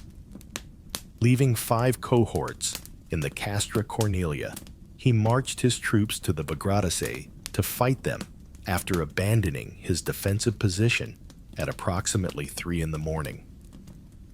Curio, having learned his lesson the last time, dispatched his cavalry as a reconnaissance group ahead of his legions, and they soon found Sabura's own highly skilled soldiers. The Numidians, caught off guard and without a camp, were severely wounded by Curio's cavalry before withdrawing to Sabura's main army. However, Curio's cavalry returned to his main army with a few captives to inform him of their accomplishment, rather than remaining to defend the region or probe farther forward. By the time his cavalry returned, Curio had already marched 10 kilometers from the Castra Cornelia. When he asked the prisoners who their leader was, they said it was Sabura, which gave Curio the impression that he was only up against a tiny section of the Numidian army. Curio urged his soldiers to march forward, determined. However, Juba had responded to Sabura's communication concerning the night combat by sending his finest infantry and 2,000 Spanish and Gallic cavalry, who were part of his personal guard, to support Sabura's army, while Juba continued to approach with the main force. Sabura continued to lure the Romans after him, while seeming to flee and reducing his force. They were luring Curio into a trap. Since breaking camp, Curio's army had already marched about 28 kilometers, and his troops were worn out from the early start. This time, they were on a wide, open level plain. Sabura had been waiting for this moment. He left the majority of the combat to his cavalry and positioned his infantry for battle, keeping them enough apart from the Roman force to pose a threat without being discovered by the Romans. The Numidians took advantage of the fact that Curio had just 200 horsemen when the armies met, since his cavalry had already been exhausted by the earlier battles, and more had stopped to rest and water their horses. While the smaller Numidian cavalry engaged in skirmishes and distracted the Romans, their heavier Gallic and Spanish cavalry were able to charge the Roman rear and flanks.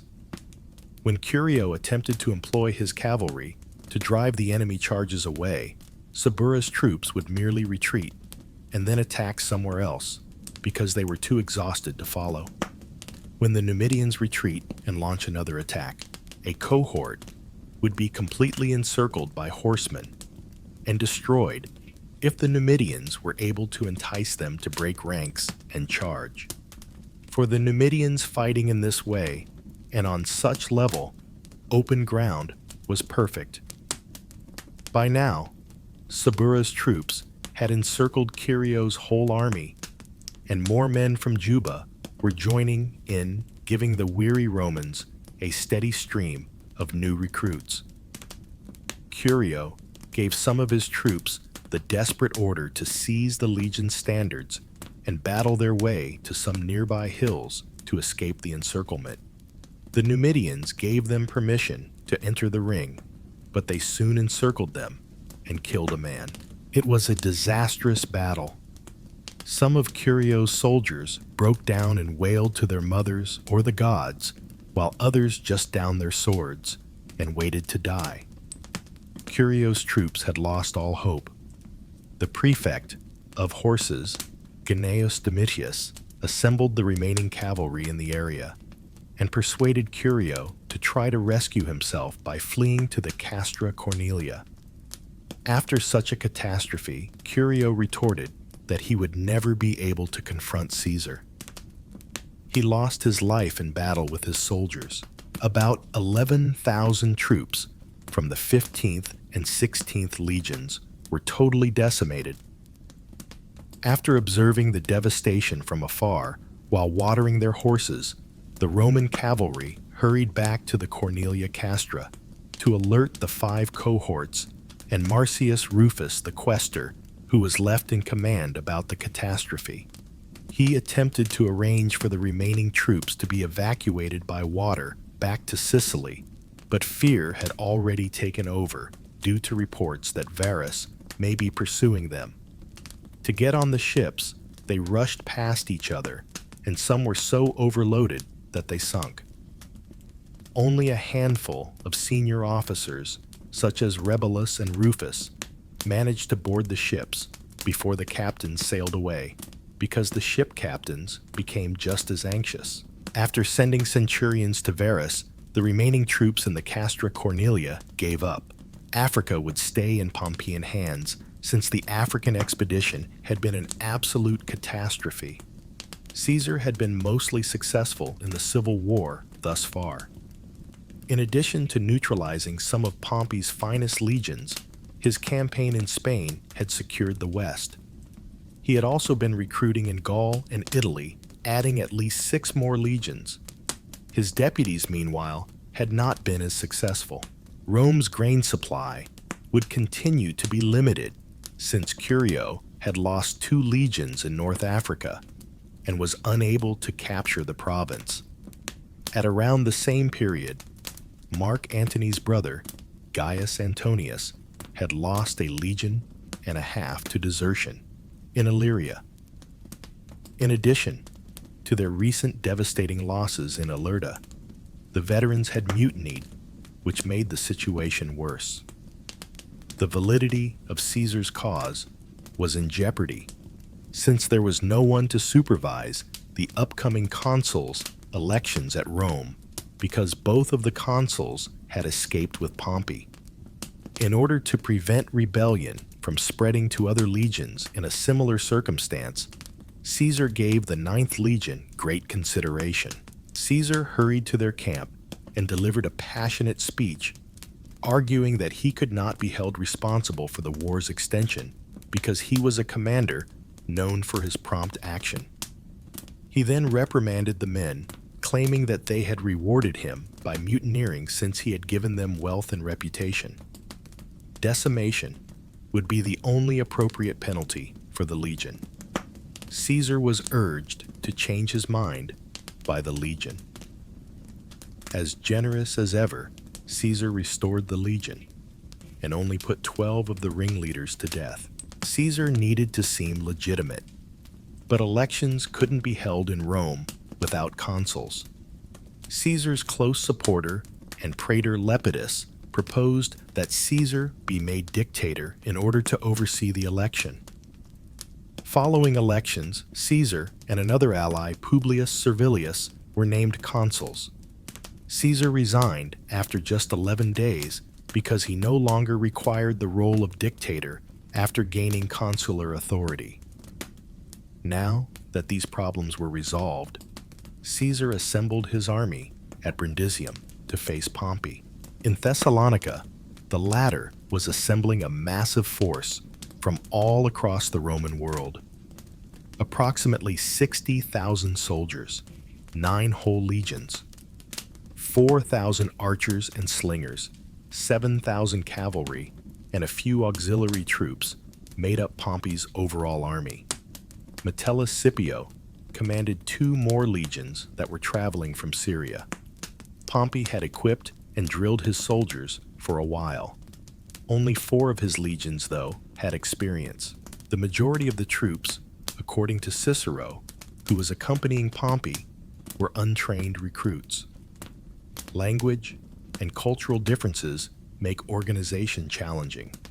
Pompey, however, relied on the strength of numbers and marched to the west of Greece in order to establish a defensive line along the shore. In Brundisium, Caesar had assembled his 2 recently enlisted legions and his 10 experienced legions, all of which were under strength from years of campaigning. However, Pompey's enormous navy, led by Dibulus, was defending the Adriatic, and he only had enough ships to transport half of his men over. Caesar would need to figure out how to get over the sea, because the route through Illyria was too steep for swift travel. He did have one significant edge, though. The Pontifex Maximus had to alter the Roman calendar frequently since it wandered over time.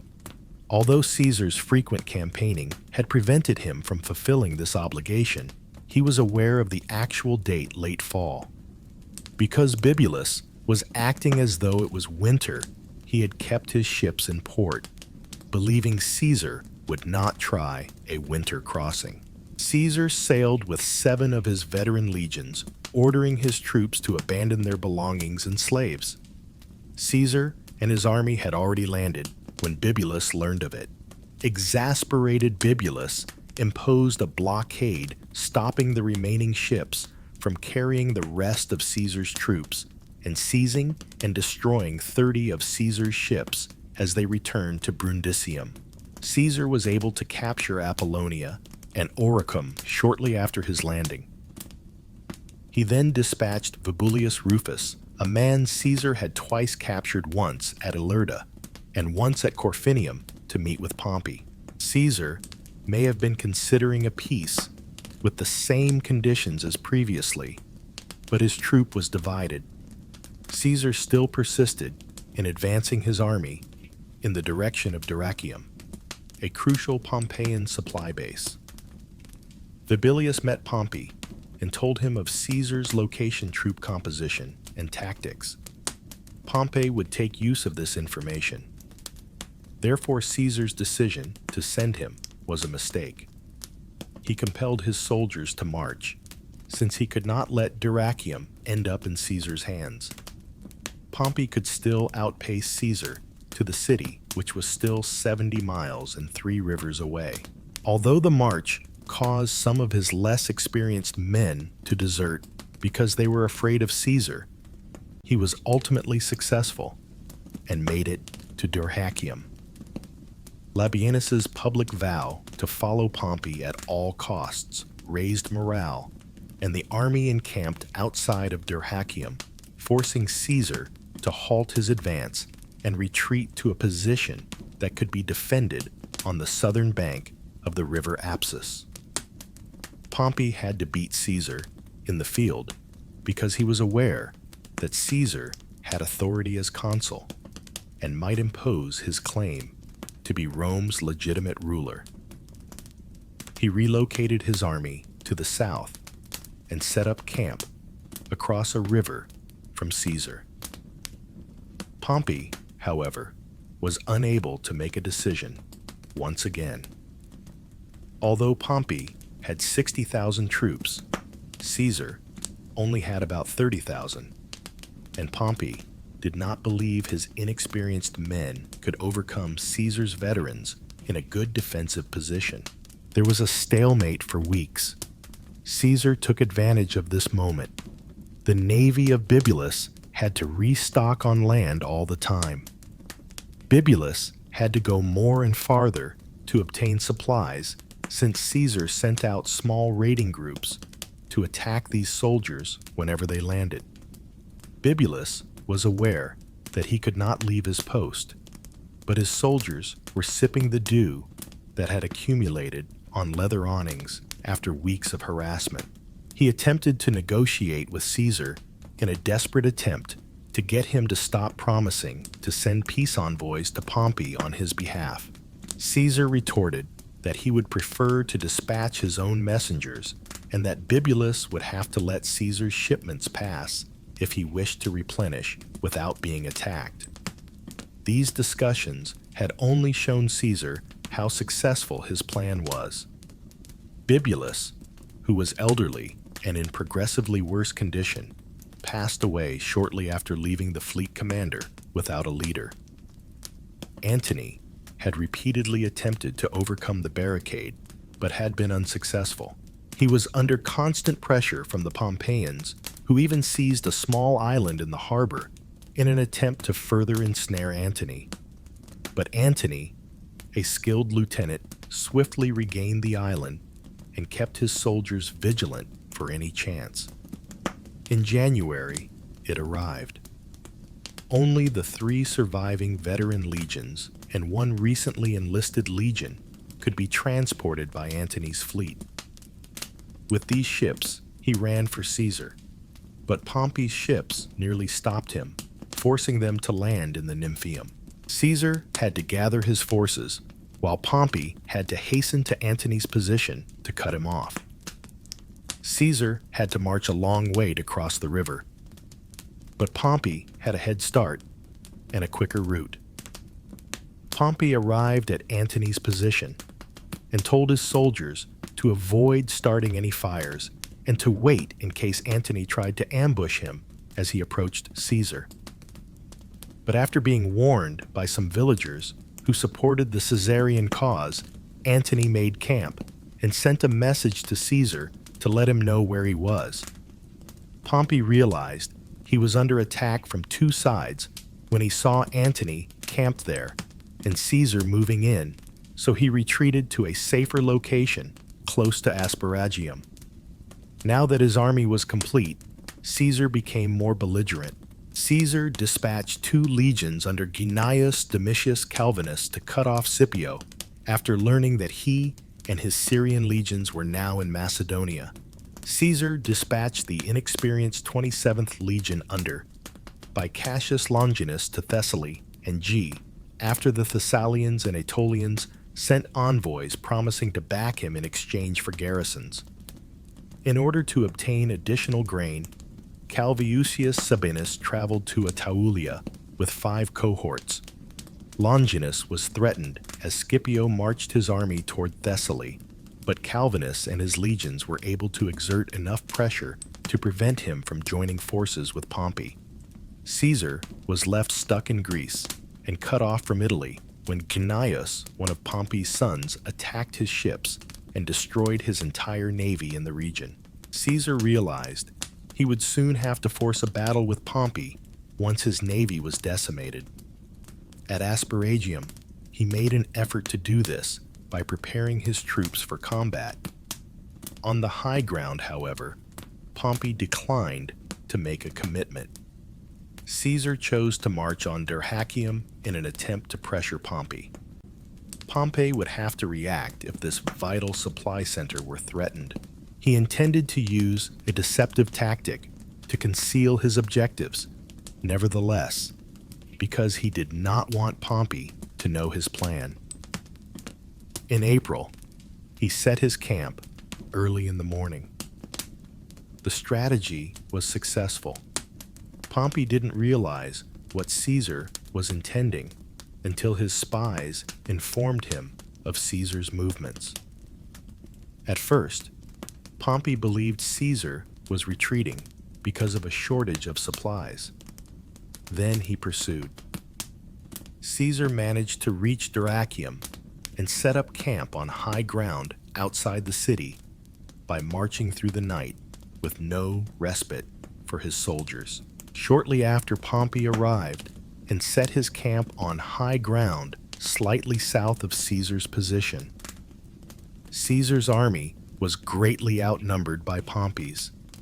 Caesar's troop consisted of just 35,000 to 40,000 infantry and 3,000 cavalry, after sending some to southern Greece and some to stall Scipio. In contrast, Pompey had about 7,000 cavalry and 53,000 infantry. The important advantage of Pompey was that he had a stronger supply line, even if Caesar's forces had greater experience. Caesar would have to rely on the land and steal food from nearby tribes, but he could use his ships to transport supplies from Dyrrhachium to his camp. Since Pompey's army had already ravaged the region in the preceding months, even this would be challenging. Given the area's very mountainous terrain, Caesar made the decision to employ one of his favorite strategies, fortifying the hills surrounding Pompey's position in order to enclose his adversary and cut off their supplies.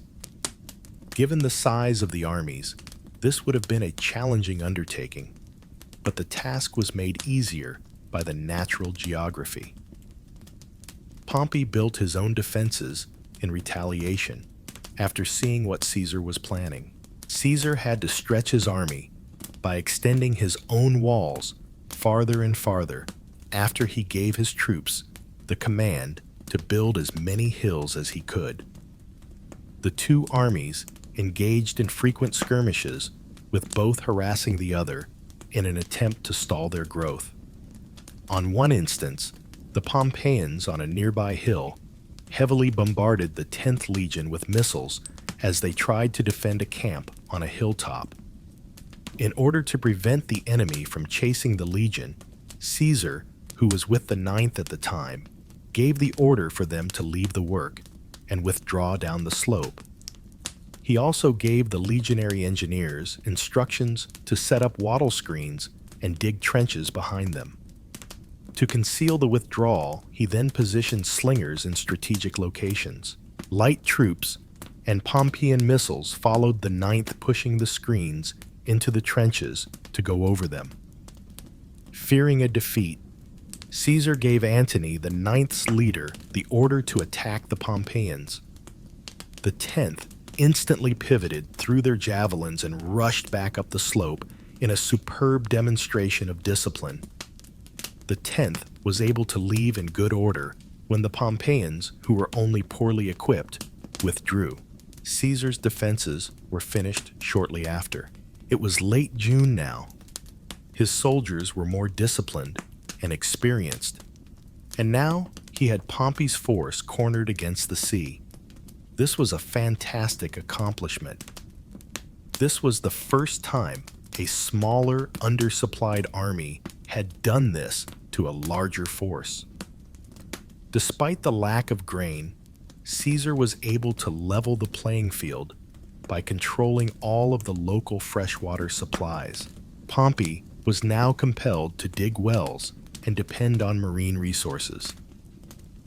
In addition, Caesar could now dispatch his troops farther out to collect supplies without worrying about being harassed. However, Pompey was a competent commander with his own methods for maintaining pressure on Caesar. For example, he sent missile troops to attack the light of Caesar's campfires at night in order to annoy his lines. Additionally, he tried to use his cavalry, although it had not done anything so far because it was confined behind the defenses. He put them aboard ships and transported them to Dyrrhachium up the coast.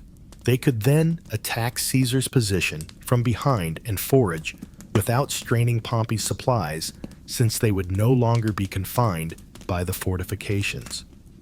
Around this same period, in early July, Caesar learned that some Dyrrhachium residents were prepared to accept bribes in exchange for the town.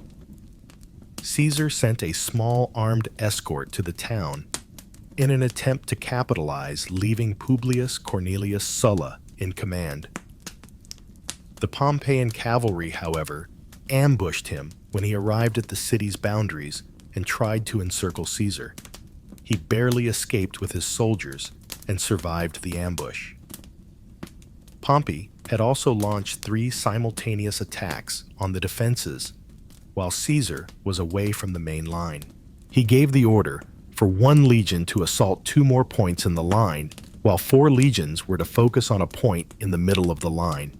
Only 500 members of the 6th Legion were able to hold the heavily fortified hilltop position that the 4 legions were attacking.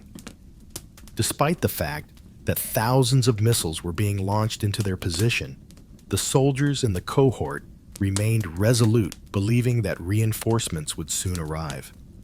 They were right. Sulla had marched 2 legions to their aid as quickly as he could, and the Pompeians fled when they saw this fresh force. Caesar said all the men in this regiment were wounded in one way or another.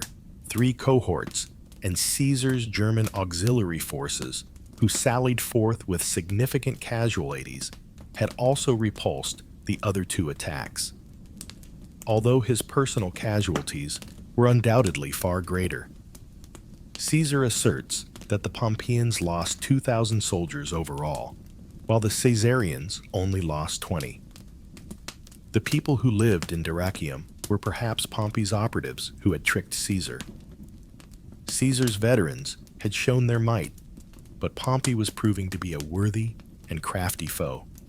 As a show of strength, Caesar led his army out in battle formation to challenge Pompey, buoyed by the assurance of their triumphs. In order to maintain his dignity, Pompey also prepared his army for combat, but he declined to participate. To compete with Caesar's veterans, he would have to plan a scenario in which he could use his overwhelming numbers. In the meantime, all the cities between Epirus and Corinth had been conquered by Longinus and Sabinus, who had also succeeded in capturing Aetolia. They now intended to advance into the Peloponnese by pushing past the Isthmus of Corinth, but a Pompeian force barred their way. However, their accomplishment was essential in providing Caesar with a wealth of resources from these recently acquired Greek lands. Caesar dispatched a peace delegation once more, after achieving additional victories, this time to Scipio, in an attempt to persuade him to speak with Pompey. Scipio listened with curiosity, but his officers didn't want to hear it.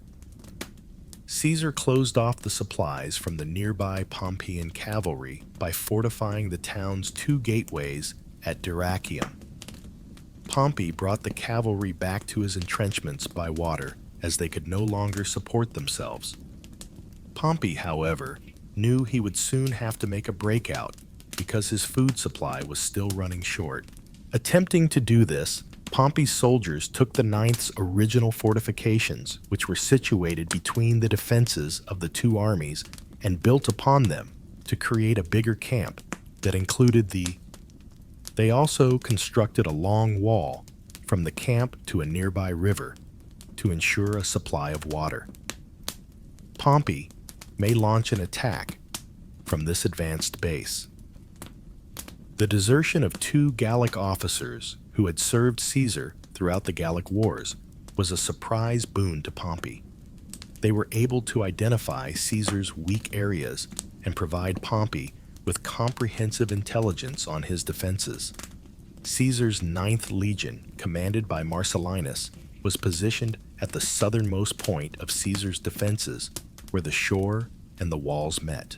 They had built a camp and defenses that extended to the shore after being compelled to leave their initial camp. In order to stop Pompey from dropping soldiers behind and attacking their back, they had built a line of walls pointing south behind this. These fortifications were insufficient. In order to unite the two walls and prevent any attack from the sea, an additional line of defenses would have to be built between them. Pompey came up with his scheme. Light infantry and missile soldiers would be launched to the south to attack the outer wall, while further forces would be placed between the two walls. He would launch his legions on their inner wall. He would then launch a three-pronged onslaught on the 9th.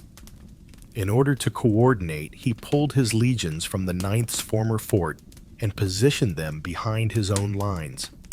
This required a great deal of forethought and time. He was ready after a few days of getting ready. In order to assault Caesar's inner fortifications, he transferred 60 cohorts of legionaries, or around 30,000 troops, while the light infantry was carried beyond the outer wall by boat. More soldiers were landed in the opening between the entrenchments at the same time as they launched their attack. Only 2 of the current cohort were present at the time. The others were still in camp. Now, an overwhelming number of men were attacking these 1,000 guys from 3 sides. They desperately attempted to line up and called Marcellinus for assistance. However, the men broke and fled because the numbers were too many. Chaos ensued in the little space between the walls when they encountered Marcellinus's reinforced cohorts. Only a few of Marcellinus's troops remained to defend his camp as the Pompeians drew in.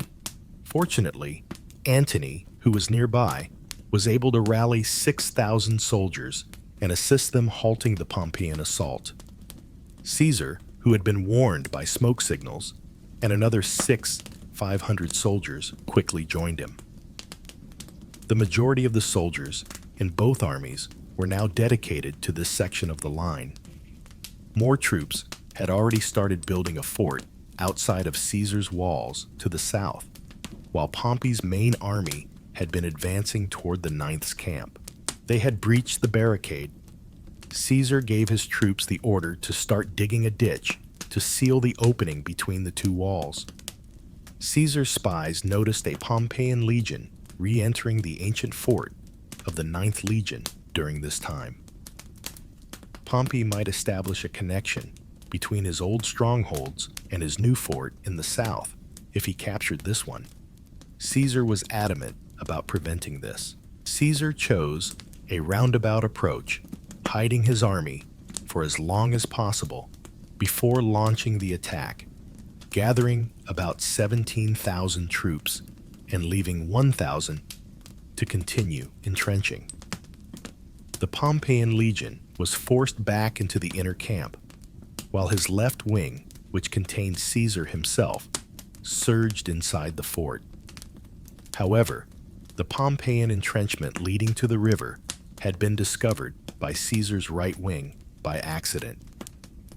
They followed them in search of a gate because they believed these were a component of the fort. After realizing their error and arriving at the river, they were able to breach some of the fortifications and were followed by the cavalry, but they had lost valuable time. Pompey dispatched all 25,000 of his heavy soldiers to support the legion in the fort after seeing what was happening. Almost immediately, the cavalry routed the right flank's Caesarian cavalry after riding ahead of the legions. As Pompey's soldiers closed in and their fellows fled, the infantry surrounding them fled as well. Some troops started jumping from the ramparts into the ditches in an attempt to get out of the congested passageways they had constructed through the entrenchments. Many were killed by being crushed. Pompey's legion was resolutely retaliating within the fort itself. Fearing they would soon find themselves confined within the fort's slender walls, Caesar's left also started to crumble and fled through the gate. Caesar grabbed escaping standard bearers and told them to hold their ground in an attempt to halt the passage. In a frenzy, one even attempted to stab Caesar, but his bodyguards intervened to save him. Caesar's whole army, which had been devoted to the assault, had fled shattered.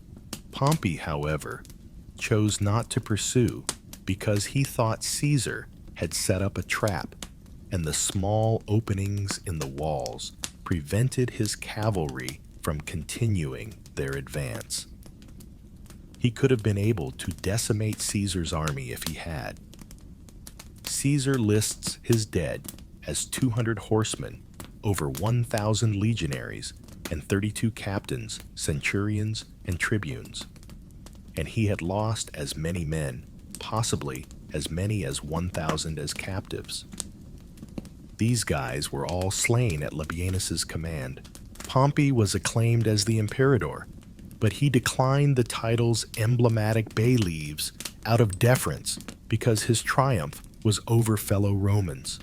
Caesar withdrew his whole army from Dyrrhachium, defeated, having dedicated nearly 3 months to the conflict.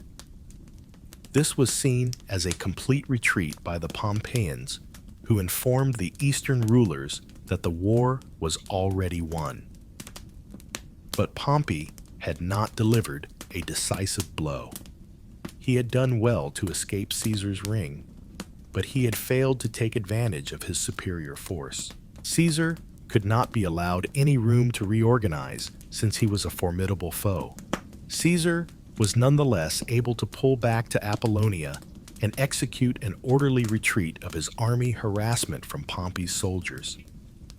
As he did so, he reassured his followers that a far bigger triumph would follow this loss at Dyrrhachium, just as Gergovia had come before Alesia.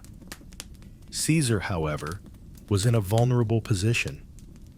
His remaining legions were dispersed around Greece, 2 under Domitius Calvinus in Macedonia, and 1 in southern Greece under Longinus and Sabinus, since his force was now severely reduced.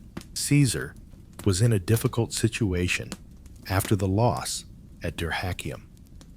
His remaining legions were dispersed around Greece, 2 under Domitius Calvinus in Macedonia, and 1 in southern Greece under Longinus and Sabinus. By this point, the the force he commanded was severely diminished.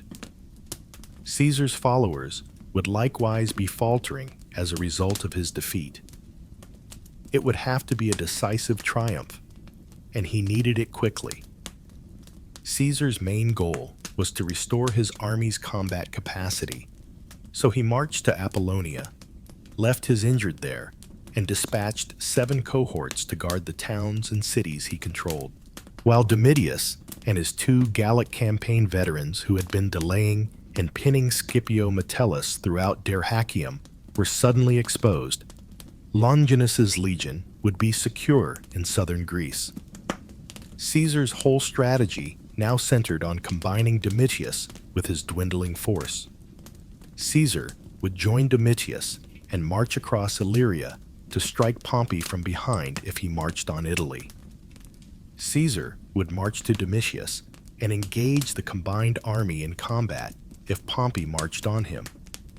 Caesar would march to Domitius and fight Scipio if Pompey attacked Caesar's allied cities in Greece, compelling Pompey to respond or risk losing an ally. However, Caesar needed to reach Domitius before implementing any of his ideas. He started to march from Apollonia at full speed, but Pompey too had reached the same conclusion. Scipio would undoubtedly lose his legions if he were discovered without assistance.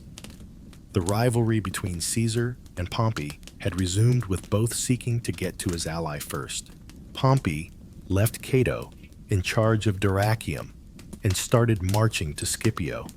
He achieved this by slowing down Caesar and disseminating the news of his loss at Dyrrhachium. As a consequence, Caesar encountered no opposition during his march, and his messengers and scouts were unable to get in touch with Domitius. Caesar was fortunate to have both forces within 4 hours of Domitius and Scipio's camps. Once again, some of the Gauls who had betrayed Pompey at Dyrrhachium changed their minds and hurried to Domitius to alert him to Pompey's approach and Caesar's whereabouts. Apart from the 20, Caesar's was now unified. Pompey still had the advantage, though. He now intended to avoid another conflict with Caesar since he had greater local backing and supplies. Pompey was still in control despite his numbers. He now intended to avoid another conflict with Caesar since he had greater local backing and supplies. Despite his size, he was nonetheless conscious of Caesar's danger in the field, and the fact that the opposing soldiers had far more experience than many of his own. According to Plutarch, Caesar and that army had captured 1,000,000 cities, conquered more than 3,000 countries, won many wars against the Germans and Gauls, captured 1,000,000 prisoners, and murdered an equal number of people on the field.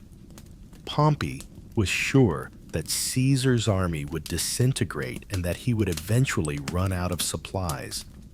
Fabius Maximus had successfully employed this tactic, known as the Fabian strategy, against Hannibal during the Second Punic War. Nonetheless, a number of senior soldiers in Pompey's army pushed for a decisive conflict. Pompey was under pressure from Ahenobarbus, Scipio, Afranius, and Cicero, who all accused the general of cowardice and even of being paid. Pompey would have to move quickly to avoid his army disintegrating. Caesar, however, had not wasted any time. He marched swiftly to Gomphi, a significant town with plenty of supplies and the residence of Androsthenes, the praetor of Thessaly. After Dyrrhachium betrayed to Pompey Androsthenes, who had earlier pledged his and Thessaly's allegiance for Caesar, shut the city's gates to Caesar. Caesar chose to attack the town because he lacked the resources and time to hold a protracted siege. At 3 in the afternoon, the onslaught began, and by sundown, it had ended with several nobles, likely Androsthenes, among them, committing suicide. Caesar's veterans remained a formidable force even after their defeat at Dyrrhachium. Caesar resupplied before marching on Metropolis, which gave up when it learned of Gomphie's fate. Caesar eventually had enough local backing to temporarily replenish his soldiers after many more towns soon followed suit. Pompey was aware that Caesar would ultimately run out of supplies and starve to death, even if he could keep him confined in Thessaly. But his officers were putting more and more pressure on him. Pompey finally gave in to their pressure and marched his army to Pharsalus to engage in combat, erecting his camp on the elevated terrain. Pompey's officers were certain of victory, and his soldiers were in a good mood. They had previously vanquished Caesar once and had a significant numerical advantage. After the war, there were already discussions about who would be the consuls and praetors who would inherit Caesar's and his allies' property, and who would succeed Caesar as Pontifex Maximus. Caesar said that they were more interested in how they should use their win than in how they might obtain the upper hand. They had good reason to be confident. There were around 47,000 soldiers and 7,000 cavalry in Pompey's army. According to Caesar's own estimate, his army now consisted of just about 21,000 infantry and 500 cavalry. Caesar probably understated his forces, since he neglected to include his auxiliary in his count, and Appian estimates that he had closer to 30,000 infantry and 2,000 cavalry. But Caesar was just as sure. Although his army was smaller, it was more well-trained and experienced. The majority of Pompey's legions were recruited especially for the war and only seen battle at Dyrrhachium. Therefore, only a small number were actual veterans. Even though the Roman legions made up the majority of Pompey's army, the majority of his light infantry and cavalry came from Eastern allies and auxiliaries. Even though all of these men were excellent fighters, they would not have had Roman combat training, and coordination would have been challenging due to the wide variety of languages used in Pompey's army. Caesar commanded troops from his 10 experienced legions, some of whom had served with him for as long as 12 years, having fought beside him since his Gallic battles. Caesar would offer fight every day by leading his troops from the camp to the foot of Pompey's hill. Every time Pompey pulled his forces out of camp, but never left the high ground, he refused to commit. It was evident that he was still hesitant to commit to a full-scale conflict and was only willing to engage in small-scale skirmishes rather than give up his favorable position. Caesar also mounted part of his soldiers during these exercises, training them daily to bring his cavalry strength to 2,000. At least it stalled them, although it was still far less than Pompey's. After almost a month had passed since the Battle of Dyrrhachium, Caesar finally concluded that his best course of action, should Pompey refuse to engage in combat, would be to keep his army moving, changing camp daily, making Pompey follow him, and exhausting his less disciplined troops. Caesar was ready to implement this strategy on August 9th and had his army ready to disperse when Pompey's army abruptly left their hilltop position to engage in combat in the plains. The reasons for Pompey's decision are not totally known. The most plausible explanation is that Pompey was under pressure from his followers to take advantage of the situation and engage in combat when they saw Caesar poised to move and were concerned that Caesar would back down. For whatever reason, Caesar viewed it as a boon and readied his troops for combat on the level ground. Pompey organized his army to optimize its efficacy, since he was aware that his cavalry and sheer numbers were his main assets. To help defend a defensive line, his infantry was arranged in the traditional Roman triplex aces, but a little deeper than the standard 10-man depth order. He placed 2 legions commanded by Lucius Lentulus on his left wing. One was raised by Pompey personally, while the other was raised by Caesar for the Gallic Wars, before being given to Pompey just before the Civil War. These were 2 of Pompey's most seasoned legions. He positioned Scipio and his Syrian legions in the center, while 2 legions merged into one would occupy the right, with a river on their right guarding their flank. Veterans from Spain and Cilicia, who were probably survivors of the Battle of Ilerda, were part of this dual legion. One of Caesar's most vocal opponents, Ahenobarbus, was in charge of them. Pompey's finest men were all of these legions. While Pompey's inexperienced legions, allies, and auxiliaries would make up the 2 back lines, they would bear the brunt of the assault. Pompey's 7,000 horsemen, led by Labienus and backed by Pompey's archers and skirmishers, were positioned on his far left. Under the leadership of Afranius and Pompey's son Gnaeus, an additional 2,000 troops were kept in reserve in Pompey's camp. Pompey took his place on the left. He intended to employ Alexander the Great's strategy. Pompey's infantry would hold the line, while the entire horse force would flank left, eliminating Caesar's cavalry before descending on his legions from behind, becoming the hammer to the anvil of the defending legions, with Ahenobarbus and the river protecting his right flank. Caesar likewise formed his army in the configuration of the triplex of aces. Caesar's particular favorite and some of his finest soldiers, the 10th Legion, were positioned across from Pompey on his right. Caesar positioned himself here, and Sulla, who had distinguished himself at Dyrrhachium, was in charge of these soldiers.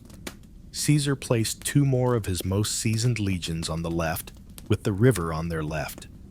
Due to the high number of losses sustained during recent conflicts, Antony ordered these 2 legions to operate as a single legion. Domitius would be in charge of the center and hold it, with strong orders not to engage until Caesar gave the signal. Caesar's surviving legions filled the lines. Caesar had to lengthen his own fin, only 6 men deep, to equal Pompey's line. Pompey's cavalry was positioned across from Caesar's. Caesar knew they would not be able to hold Pompey's horse for very long, since they were vastly outnumbered. In order to do this, he also gathered 3,000 troops from different legions, equipped them with spears, and lined them up. Caesar ordered his front 2 lines to assault Pompey's starting the battle. As was customary in the military, Caesar's troops anticipated a counterattack by Pompey's army, but instead they held their ground. Caesar's warriors spontaneously stopped in the middle of their charge and regrouped in a masterful demonstration of discipline. They took a moment to gather their strength before continuing to advance cautiously, only launching another charge once they got closer to Pompey's line. Pompey's troops braced and, with their shields interlaced, held the line while javelins were thrown from both sides. There was a vicious close-quarters battle that followed the heated brawl. Pompey now implemented his strategy. With the help of the skirmishers and archers, Labienus led the Pompeian cavalry to Caesar's right flank, where they smashed into the Caesarian horsemen. Caesar's forces were unable to withstand the assault for very long, and they eventually had to retire completely, but they had fulfilled their duty. Caesar ordered his line of spear-armed infantry to turn and confront Labienus and his cavalry, while Pompey's cavalry and Caesar's were engaged in combat. Since Caesar's cavalry was serving as a screen, the Pompeian cavalry had been getting ready to charge Caesar's legions from behind. However, they failed to see Caesar's line moving into place, and suddenly they were under attack from 3,000 fully armored spearmen. Even though Pompey had a large cavalry, many of them were young nobles with no combat experience, and they were not heavy cavalry. They were not suited to engage in direct combat with seasoned spearmen. They were swiftly overpowered and had to flee to the far high ground in an attempt to reorganize, but the damage had already been done. Pompey's missile men were easily crushed as Caesar's line advanced on them. Pompey was now flanked as they continued their advance. The 10th Legion from the front and the line from the left flank and rear, two of his left flank legions that had battled with Caesar and his legions in the past, were now attacking him on several fronts. At this time, Caesar threw all of his men into the fray and committed his line of new troops. Pompey had positioned himself here as well, and under this tremendous strain, his line started to crumble. He was nearly encircled, so he had no alternative but to leave the battlefield and withdraw to his camp. Caesar's line rolled along the flank. Pompey's new line pushed from the front, and the remainder of his line broke quickly after. Others just left the battlefield, while others tried to follow their commander and make their way back to their camp. Caesar assaulted the camp easily, defeating the few thousand withdrawn troops and reserves, because he knew his triumph had to be total. Those who had fled the battlefield were soon encircled and compelled to give up on a hill. Caesar had prevailed. However, Pompey had already left with 30 bodyguards when Caesar assaulted the camp. Numerous other prominent Pompeians, including Labienus Afranius Scipio and Gnaeus Pompey's son, had also escaped. But not everyone had been as fortunate. Perhaps Antony himself had killed the valiant but ill-starred Ahenobarbus during the retreat. Pompey's camp and the immediate aftermath had seen the capture of several others. Marcus Junius Brutus, a young man, was one of them. Caesar regarded Brutus, the son of his mistress, highly, and had instructed his troops not to murder him. Caesar was ecstatic and greeted Brutus with wide arms when he gave up. Over 24,000 of Pompey's men surrendered to Caesar, demonstrating his usual indulgence. Caesar estimates that the conflict cost him 200 troops and 30 centurions in all, whereas Pompey lost 15,000 soldiers and 24,000 of them surrendered. Appian thinks that it was more likely that 200 of Caesar's troops were killed and 6,000 of Pompey's, with the remaining forces either escaping or surrendering. These figures appear strangely inflated. Caesar's triumph was definitive, regardless of whether version is more accurate. In addition to dispersing Pompey's officers, many of whom fled to North Africa, he also almost doubled the size of Pompey's army by absorbing many of the troops who had surrendered to him. Pompey himself traveled to the Greek islands of Mytilene and Lesbos, where he saw his youngest son, Sextus, and his wife Cornelia. He intended to relocate his family far from Caesar and utilize his eastern contacts to reassemble an army in opposition to Caesar. By the time he arrived in Cyprus, he had assembled a fleet and 2,000 troops and obtained private financing. However, he had lost a lot of popular support as a result of his defeat. Pompey had originally intended to travel to the Syrian region, but he was compelled to look elsewhere when they turned against him. Egypt was his choice, because Pompey had backed Ptolemy's father and ensured his will. Ptolemy XIII, a young pharaoh, owed his kingdom to Pompey. Additionally, Pompey had loaned the pharaoh's army some officers and men from his eastern command. Pompey set sail for Egypt, certain that he would find support there. A tiny rowing boat met him off the shoreline and would bring Pompey ashore. Achilles, the commander of the Egyptian army, Lucius Septimius, a former Pompey officer, and a man named Sabius were on board. Pompey was comforted by Septimius's attendance, but his wife was concerned about this lack of grandeur and thought something was amiss. A quotation from Sophocles that he recited to his wife as he disembarked from his ship read, "He who enters a tyrant's door becomes his slave, even if he leaves a free man." Pompey attempted to defuse the tense situation by referring to Septimius as an old colleague as the little boat rowed to shore. All he got in return was a nod of acknowledgement. The aged commander was then stabbed by Septimius, who was soon followed by Achilles and Sabius. After that, Septimius decapitated his body and threw it nude into the ocean. According to the counsel of his counselors, Ptolemy had betrayed Pompey in an attempt to gain Caesar's favor. The three-time consul, Eastern conquestist, and most productive general of the Roman Republic, Pompey the Great, had passed away. It's important to remember how well regarded Pompey was. The fact that he and Caesar had gone to war depressed Plutarch.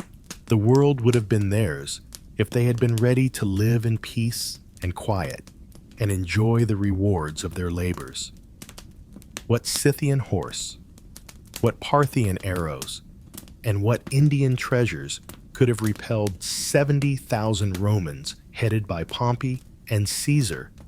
If they had to have won battles and triumphs, Pompey had not fought poorly at Pharsalus, but he was certainly past his best.